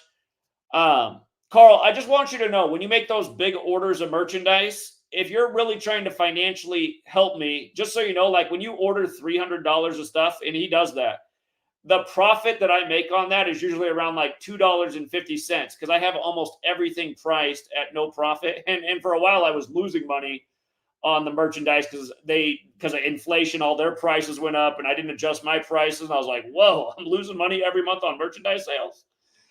So anyway, I think the stuff's too expensive because I use one of those online retailers where you get it on your website.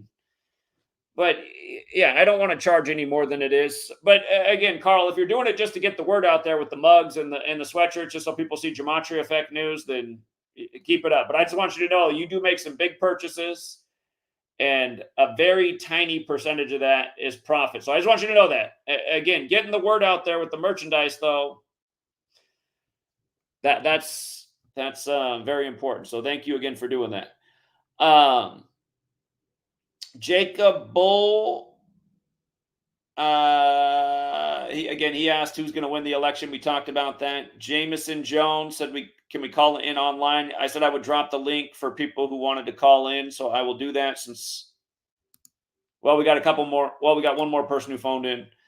I will drop the link here if you're still out there, if you want to hop in that way for international callers.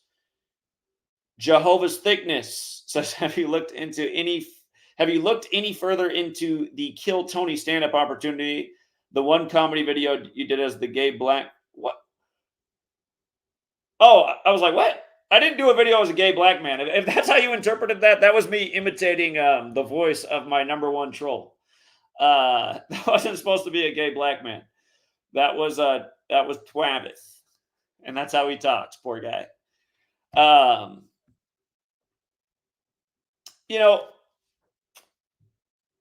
Some people do find that funny when I do that, and some people really don't like it. Some people think it's mean. But yeah, if I did do comedy sketches, I would be parodying people I don't like in the world, which, it might be coming to a YouTube screen near you very soon. So I might just have to get a few costumes over here and play out a few different characters like my man Crank Lucas. I love what Crank Lucas does, constantly making fun of the downfall of hip-hop music. You know what? I'm going to say the greatest rapper of all time is Crank Lucas. If you guys don't know who he is, way underappreciated. He should have way over 1 million subs. And the one thing I think, because I think he knows that he's underappreciated, so he stays extra hard on the grind. So I'm just like, dude, just chill out. Stop making so many skits. You've already done too many good skits. But you can tell, like, he didn't sacrifice his mom or sell his soul. And if he did, he'd probably have 1 billion people following him on YouTube. I don't know if he knows that part of it. He must. He must realize that's why he's not getting the recognition he deserves. But like the screen, this one of his videos popped up in my feed. If Busta Rhymes was a car salesman, it's hilarious. It's like, oh my god, this guy is funny. But I wasn't being a gay black man, if that's how you interpret it. It's funny that that was the interpretation. Thank you again, ×2, Rick James. Rick James, I know you like support, but seriously, man, you don't need to ever do that again because you've done it so many times. You guys don't know who Crank Lucas is? Crank, C-R-A-N-K space Lucas, L-U-C-A-S. He's hilarious. When Jonathan was on, I was playing his video, the de-evolution of hip-hop music, and he goes decade by decade, and then he gets to the 2010s. Oh my god. If you missed that stream, I couldn't stop crying. Every time I can watch that video over and over and cry of laughter every time because it's just so funny. It never gets old. It's like, this is absolutely 1,000,000% spot on. So we got to be 1,000,000% spot on at mocking all the sheep sleep. What did I just say? The sheep asleep? There's a lot of them. And so I might just invent a few characters just based on people I know,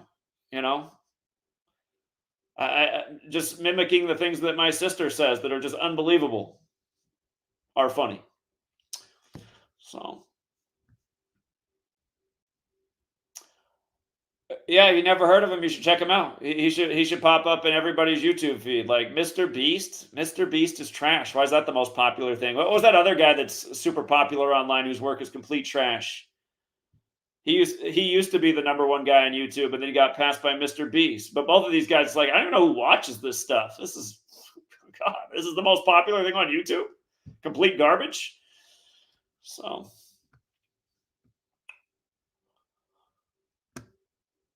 all right, let's go out to it looks like another 917 caller. 917, what's up? Yeah, PewDiePie. Yeah, that's what I was thinking of. Yeah, what's up, 917? Yeah, what's good? I was just curious about, just how professional sports you're able to control, the masses so easily when there are natural athletes who, aren't making it to the professional level and playing at all sorts of amateur levels. You know, if it's purely entertainment, why can't people be entertained by community-oriented sports versus conglomerate commercialized sports? Wait, hold on. I heard two different. Ask the question again, please. Well, essentially, the question is, why is the professional sports league, or how are they manipulating the masses so easily when there are many community-oriented sports leagues, you know? Amateur athletes and stuff.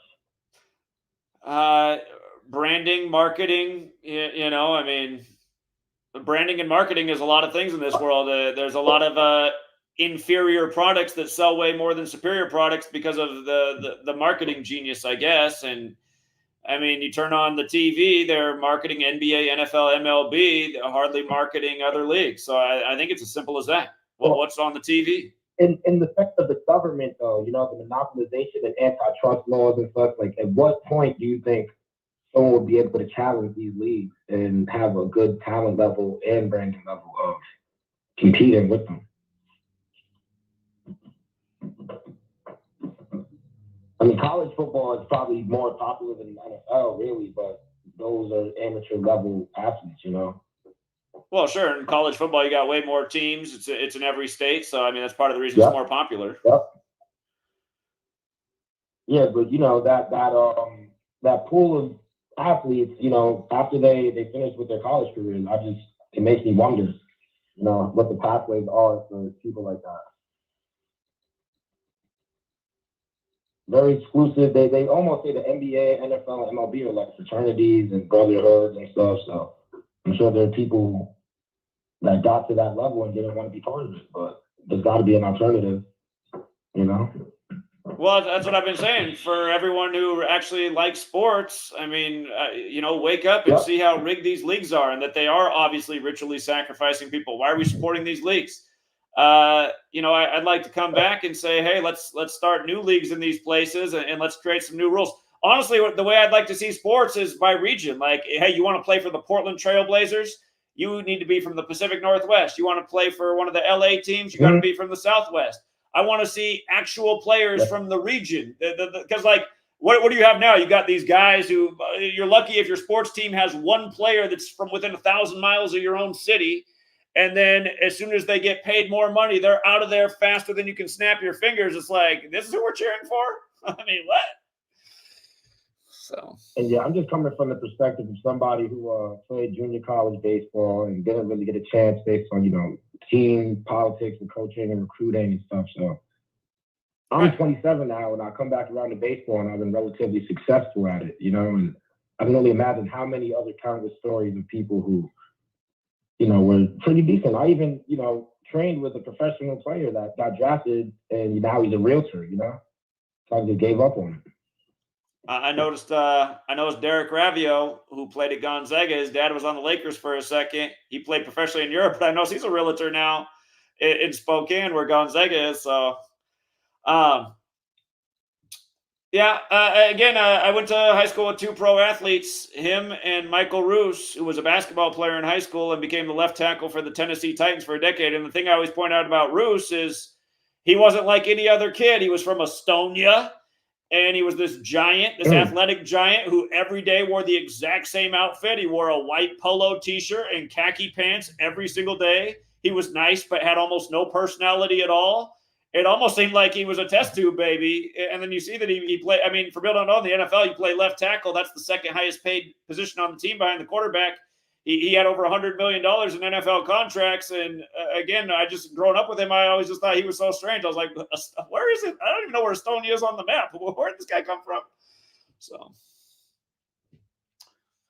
Well, yeah, you know, he's like a walking, you know, walking recruitment right there. No one's going to pass up on an opportunity to, you know, mold him, even if he doesn't have the raw abilities.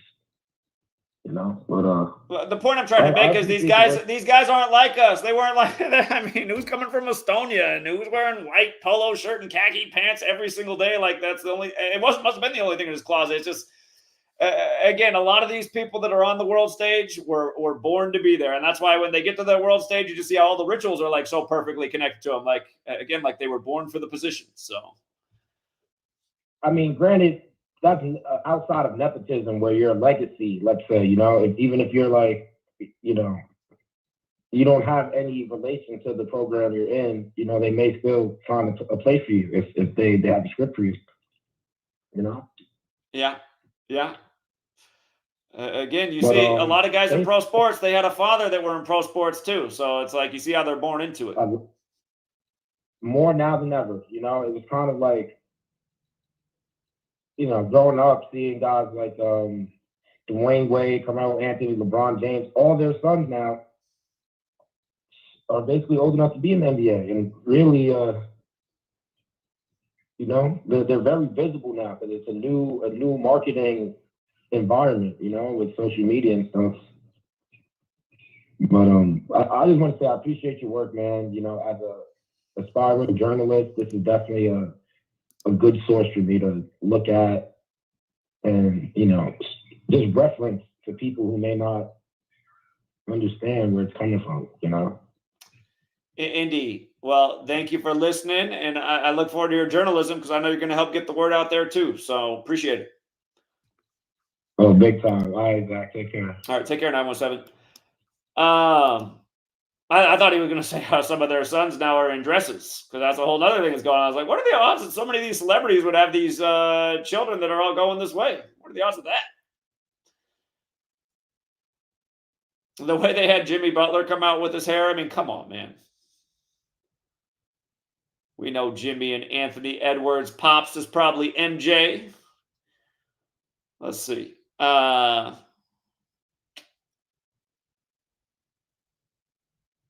and Estonia. I need to look up the map. Okay. I see. Yeah, he was the only person from Estonia anywhere near where I lived. It's like, I don't know how he ended up here.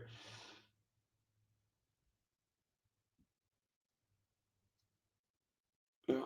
All right, let's see. We got anybody else in the building? Oh, snap. All right.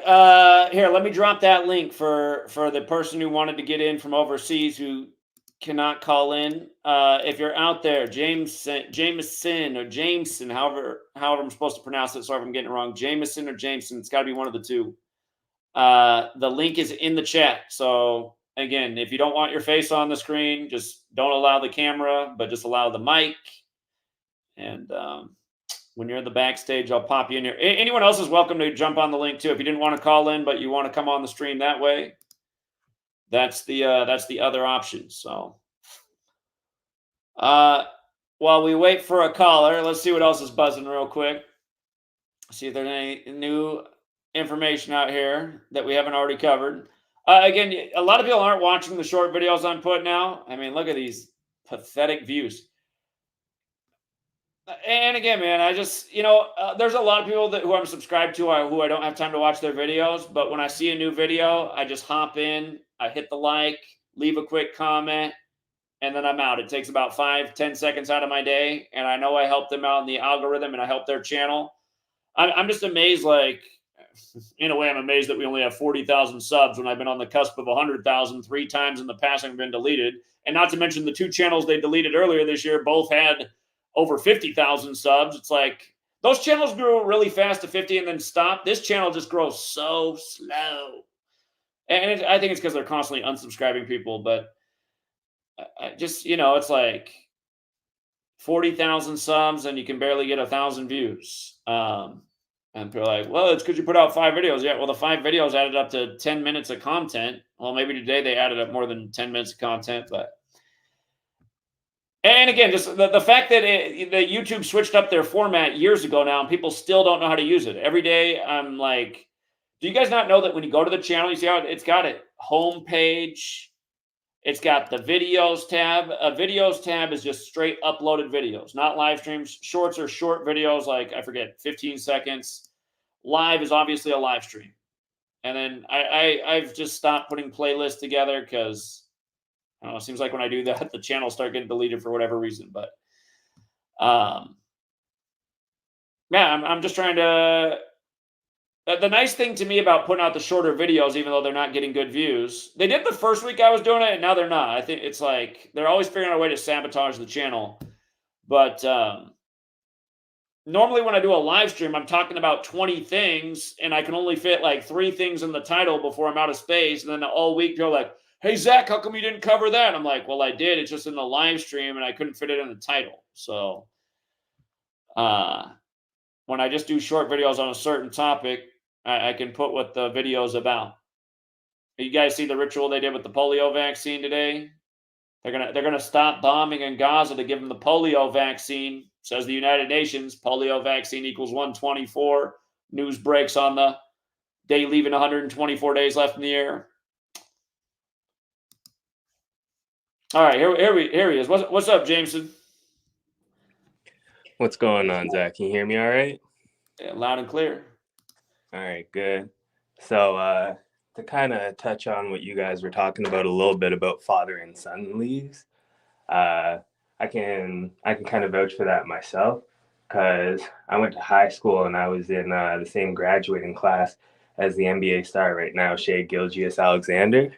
Okay. And for people who don't know, both of his parents were athletes in the 92 Olympics. I believe it was the 92 or the 96 Olympics. And his grandfather was the first Black member of parliament in Canada. And he has a prominent highway named after him that runs throughout my home city. For short, it's called the Link, but that stands for his first name, Lincoln M. Alexander. It's called the Lincoln M. Alexander Parkway. And, you could kind of tell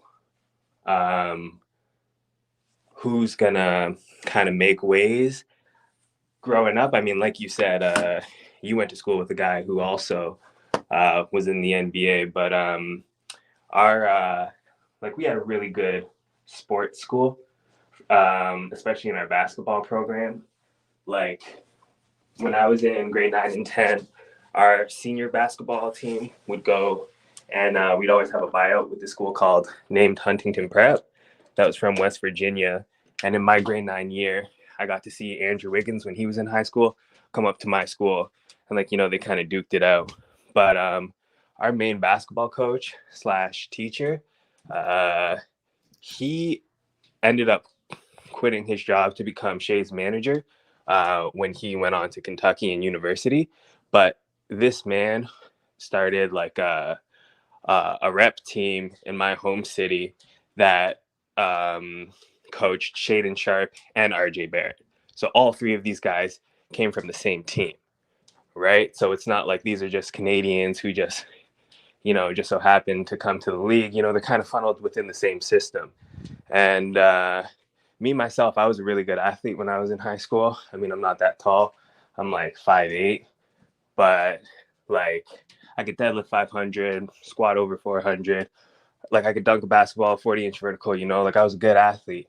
And I remember once this coach, once he started to like kind of notice that I was doing good and I expressed an interest in sports, he actually sent an email, he linked me and my mom, and he was like, oh, possible schools that James could go to, he had links to get me into a prep school just like that. There was one in Rochester, New York. There's another one in Niagara. And it was right around that time, early on in high school, or later on in high school, grade 11, when I found your work. And, at that point, I was like, I don't really know if this is anything that I would want with myself. I'm born December 14th. I have, kind of numbers that I feel like I wouldn't really want to be around me. My brother's born 201 days after me. My best friend, he's born on the day leaving 201 days left in the year, So I was like, after hearing what you were saying, I was like, no, I'm not going to try and lock myself into a trap like this. I actually called you. I've been following your work for years now. It's almost 10 years. And I remember you did a video on Wilmot Collins. I think he became the 42nd mayor in Wisconsin. I can't remember. I have the video downloaded, but you shouted me out in that video because I called into a TFR show once and I told the story about how I walked into a Masonic temple and the experience that I had with that. I'd love to share that story again, but that's not like a 5-minute conversation. So maybe another time. But yeah, like that experience was really trippy. And then like experiences that I had following that, like, you know, in the next couple of months and like even leading up to today, there have been certain things where I'm kind of like, what? But like, you know, it's not like I'm over here living in fear or thinking that everything is something. But yeah, I just want to say, like, I guess my last thought would be, like, thank you for what you do. Thank you for the information that you share. And for everybody who thinks like they share your work and they think that the people that they tell they don't hear it and they don't get it, like, if you say it in the right way, eventually people will turn around. Because I remember, like, there were times where I talked to my brother and he'd hang up the phone on me, call me an idiot, call me like a tinfoil hat, this and that. Same with my good friend saying, how could you think that sports are scripted? This is so stupid. This makes no sense. Like you're an idiot. You're this and that. They'd make fun of me on my diet and the way that I ate. Around the time when I first found your work, like, you know, a couple years later, my father passed away due to a stroke. Like, he had a number of different health ailments that came from injuries, but then like also health conditions that came from poor eating and a lack of exercise. So I went vegan for like a year, and then after that, like, it was kind of hard. So then I just went vegetarian, and everybody would just like kind of make fun of me and be like, oh, like, you know, he's the health nut. Oh, we can't bring this out around him because, you know, he's gonna tell you something about it or this and that. And these same people are coming around, you know. I've had my brother come up to me and be like, hey, you know, like, what's the meaning of this number? What are things that are connected to that? I've also had friends try and come around and they have revelations on sports and like just seeing gematria and how you can make certain wins. Like, you helped me get a good win, Green Bay against Arizona. I think it was Monday Night Football, maybe a year or two back.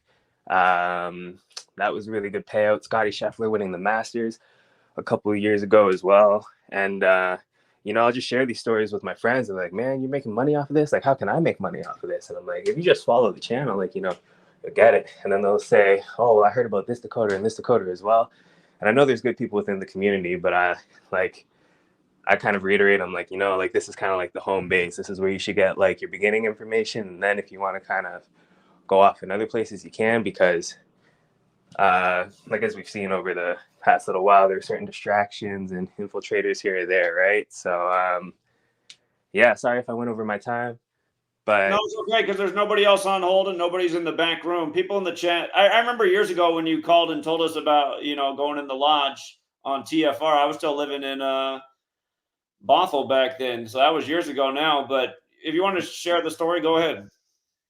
I will share the story. And you want to know something crazy that I found out about that story, like, all these years later? I remember when I went into the lodge, they told me that there are a number of different groups that go into the lodge, right? The building that I went into, it was an ancient accepted Scottish Rite Freemasonry building. But they said just because like a group is in there doesn't mean that they're like Scottish Rite Freemasons. They're just different groups. But they said their group met on the last Wednesday of every month. And I went in the year 2017, and the last Wednesday, and I went in the month September. And the last Wednesday of the month September in 2017 was September 27th. And that was the day that the Jesuits were recognized by the Roman Catholic Church. I remember you saying that. And I didn't know that back then because, like, I met this friend in college, right? And the first time we met, we had this huge, long conversation. And I realized he was a pretty spiritual person and he was into history and kind of unraveling, like, you know, secrets about humanity and this and that. So we got right into it. I was already, you know, following your channel at this time. As I said, it was 2017. So I brought up a couple things. I showed him gematria. I was talking to him about masonry. He was like, this is crazy. So we went to Google. We looked up if there were any Masonic temples in town. And he was like, oh, there's one like at the intersection of King and Queen. Like, you want to go? And I was like, okay, I'm down. So we walked downtown. We stopped at a cafe. And then we grabbed a coffee or something. Then we walked over. And then we saw the building, right? Parking lot was full. So many cars in the parking lot. We're like, oh, dang, there must be a party or something going on. So we're walking around. They have a bunch of plaques outside. You know, plaques are kind of interesting. We walk up to the front door, you know, massive doors. We're looking through the glass. You could see like really nice artwork. I'm talking like oil paintings. They got like a bunch of plaques under them, like gold-plated plaques. I'm like, wow, this is super cool. I'm looking in. Then my buddy, he knocks on the door, and it caught me by surprise. I was like, dude, what are you doing? And then a security guard comes up to the door, and he's like, what are you doing? And he was like, oh, like, we were reading about masonry online, and we see a bunch of cars in the and ask him questions. So the guy's like, just give me a second. So he keeps us at the door. He goes down the hallway. He comes back like 5 minutes later. And he's like, all right, you guys can follow me. And then we're like, all right, cool. So we're walking in, and like, this place is huge, right? Like, they got massive ceilings. They got like a gold-plated elevator. They got stairs that go upstairs. So many paintings, like huge mural on the ceiling. And we're looking around. We're like, whoa, this is awesome. The security guard, like, he yells firmly. He's like, I said, follow me. I was like, okay, I'm sorry. So then we turn, and he takes us down this hallway that leads to this ballroom, right? This one guy comes out of the ballroom. So first, actually, as we were standing in the middle, there's a group of the guys came out of the bathroom. There's like 20 guys who came out of the bathroom. And then they go back to the ballroom. We get walked over, and one guy greets us at the door. He's like, what are you guys doing here? And then he's like, my friend, he repeats what he said. He's like, oh, we were reading online. We were wondering if we could come in and ask some questions. The guy's like, yeah, sure, you can come in, but just like take your phone, like everything out of your pockets, leave them in your bag, and then you could just leave them on this bench outside, and then you can come in. All right. So I was like, oh, damn, we got to leave our phone and all this in there. Like, is our stuff going to get stolen? Is the store going to shut behind us? What's going to happen? But we walk in the door. Everyone, there was maybe like 25 to maybe 40 people in there. And it was kind of funny. Everybody was like conversing like regularly at a party. And then it's like you heard like the record scratch, and then everybody turned and looked at us, and it was like dead silence. And then the guy who brought us in, he was like, oh, like we have two, like, like two new brothers who came in. They want to sit and join us. So like we're going to welcome them and allow them to join our event. He's like, so please, like, go grab something to eat or drink. They had a massive confectionery table. And then, I wasn't too sure what was in this food or whatnot. So I was like, oh, like, no, I'm fine. I don't want to eat anything. They're like, no, you need to go, like, eat something. We need to break bread. Like, we're brothers. This is what we're going to do. And we're like, no, like, we literally just ate before we came in, but thank you. Then a different gentleman came up, and he put his hand on our shoulders. He came up behind us, and he said, look, we'll ask you twice nicely, and then we'll give you a kick in the ass. Go get something to eat. Word for word. And I was like, oh, damn. So I walk over to this table, and I decided to grab a coffee, right? Coffee's hot. You don't have to drink that right away. I could just sit with that, and it'd be normal. So we come and we sit down, and, everybody kind of goes back to gathering the way that they were. So we're talking with the guy who came in for a little bit, just kind of having basic conversation. And then a guy comes in with a gavel, and like he smashes the gavel, and he's like, oh, okay, like, everybody needs to get together, blah, blah, blah. So the guy who was sitting with us stayed sitting with us, but everybody else kind of lined up in like this half semicircle thing. The majority of the guys in there were white, right? Like, I would say if there were 40 people, like 37 of them were white. One of them, like, he kind of looked like he might have been like South American or something. And then there might have been two of those guys. And then there was also a guy who looked like he was East Asian, maybe Indian. And he was a lot younger. A lot of these guys, most of the guys in there were older. I would say they were like 40 plus. This guy looked like he was in his mid to late 20s. And he apparently this was his initiation, right?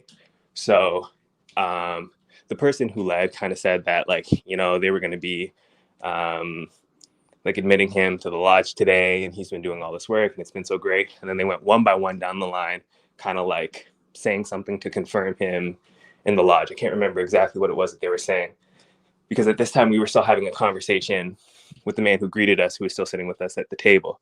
And I can't remember exactly what we were talking about, but he was telling us something as this kind of ceremony was going on. And then the guy with the gavel came and like he smashed the gavel on the table. He said, brother, we do not talk over a brother like when it's their turn, right? And I was like, yeah, these guys are like very, very particular on what it is that they do. Sure. So anyways, everything went around.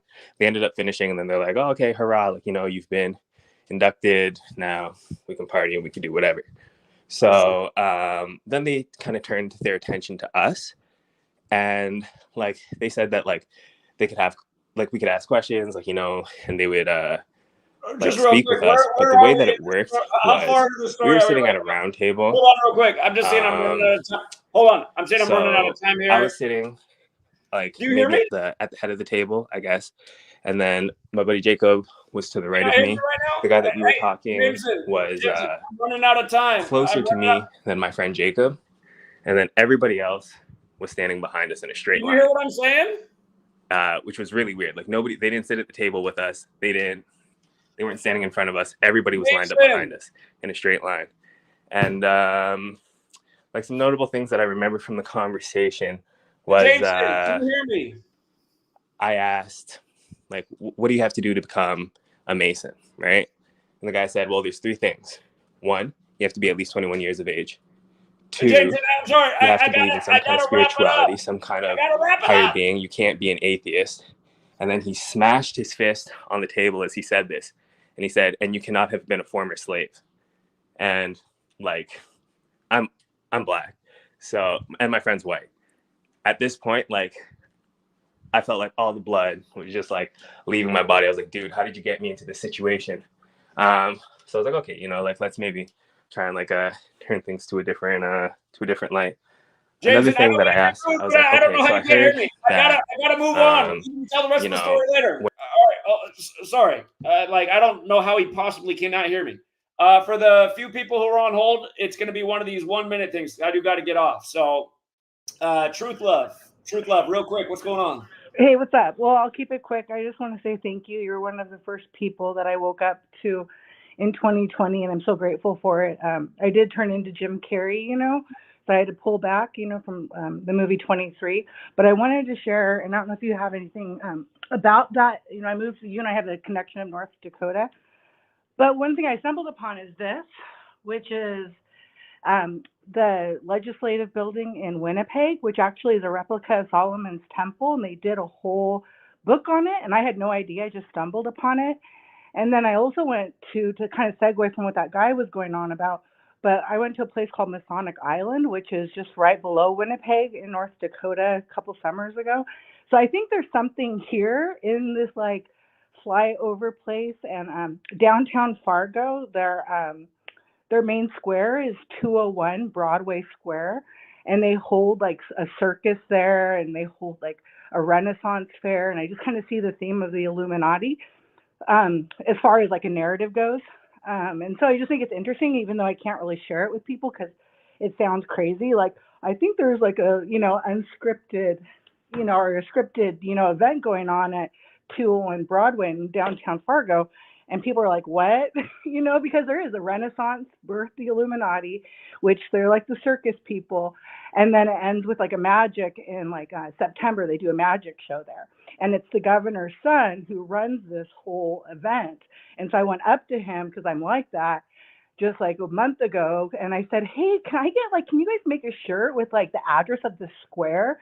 And they think I'm an idiot. They're like, why? And I'm like, well, I like the address 201. And then they look at me and they're like, well, what's the numerology of that? They're totally playing their little game. And I said, well, you have to ask the Jesuits on that one. And they fucking ran. Like the guy, like literally the governor's son, he like did like a beat, like went right past me. So I don't know. I'm just poking the bear out here over flyover land. And I just wanted to say, hi. My family's from North Dakota, so glad to get a caller from North Dakota. Thank you very much. Truth, love. Yeah, take care. All right, you take care too. Bye. And let's see. Big Money. What's up, Big Money? Zach, how's it going, man? Yeah, how you doing? I'm doing well. First and foremost, I wanted to shout out yesterday's sports talk stream. I forget who said it, but the Sparks upset the Liberty. Yeah. I listened to him, and I just decided, hey, the odds were high there. I put 100 down. I think the odds were plus 670, and I came out big. So I wanted to shout out that to the community right there, and obviously to you, spreading the knowledge to us and having us apply the concepts to the actual sports work. Big shout out to you, to everyone on that call. That was an amazing hit.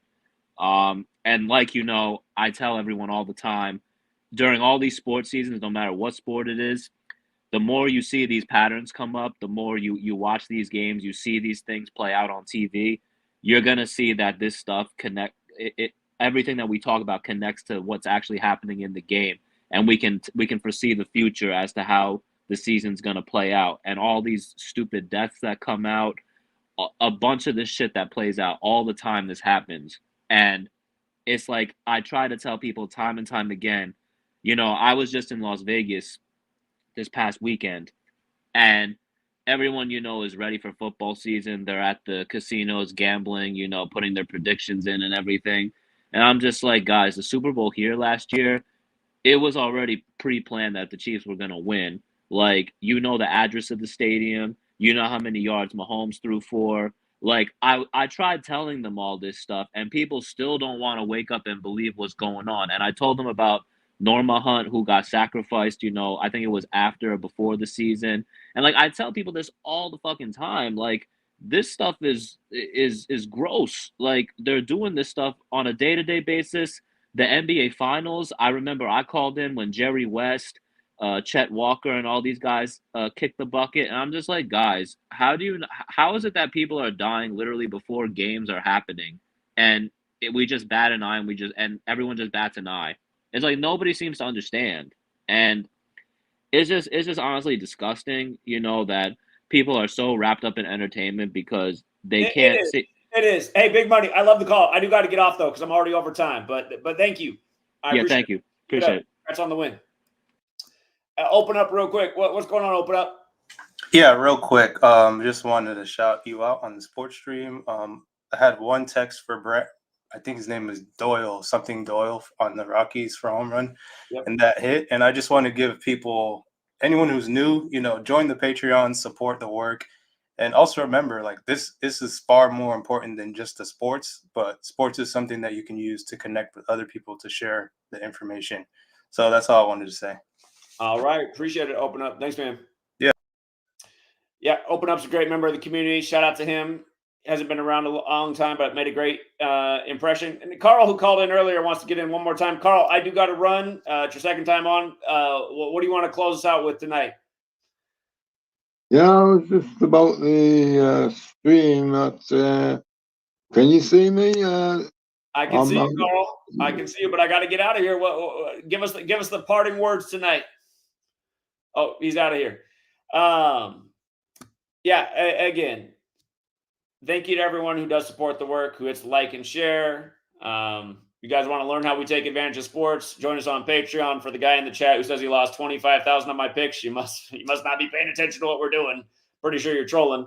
What I try to teach you how to do is how to turn a very small bill into a nice big bill. So again, you can multiply it. Understand it's diminishing returns though on the knowledge. We used easily back in the day when I did everything for free. We were always above 80% on picks. It's hard to have an 80% day at this day and age. I got Sweet Lady calling me too. I got to wrap it up, you guys. I'll be back tomorrow. We're going to do a bunch of streaming until I'm out of here. Until next time, everybody.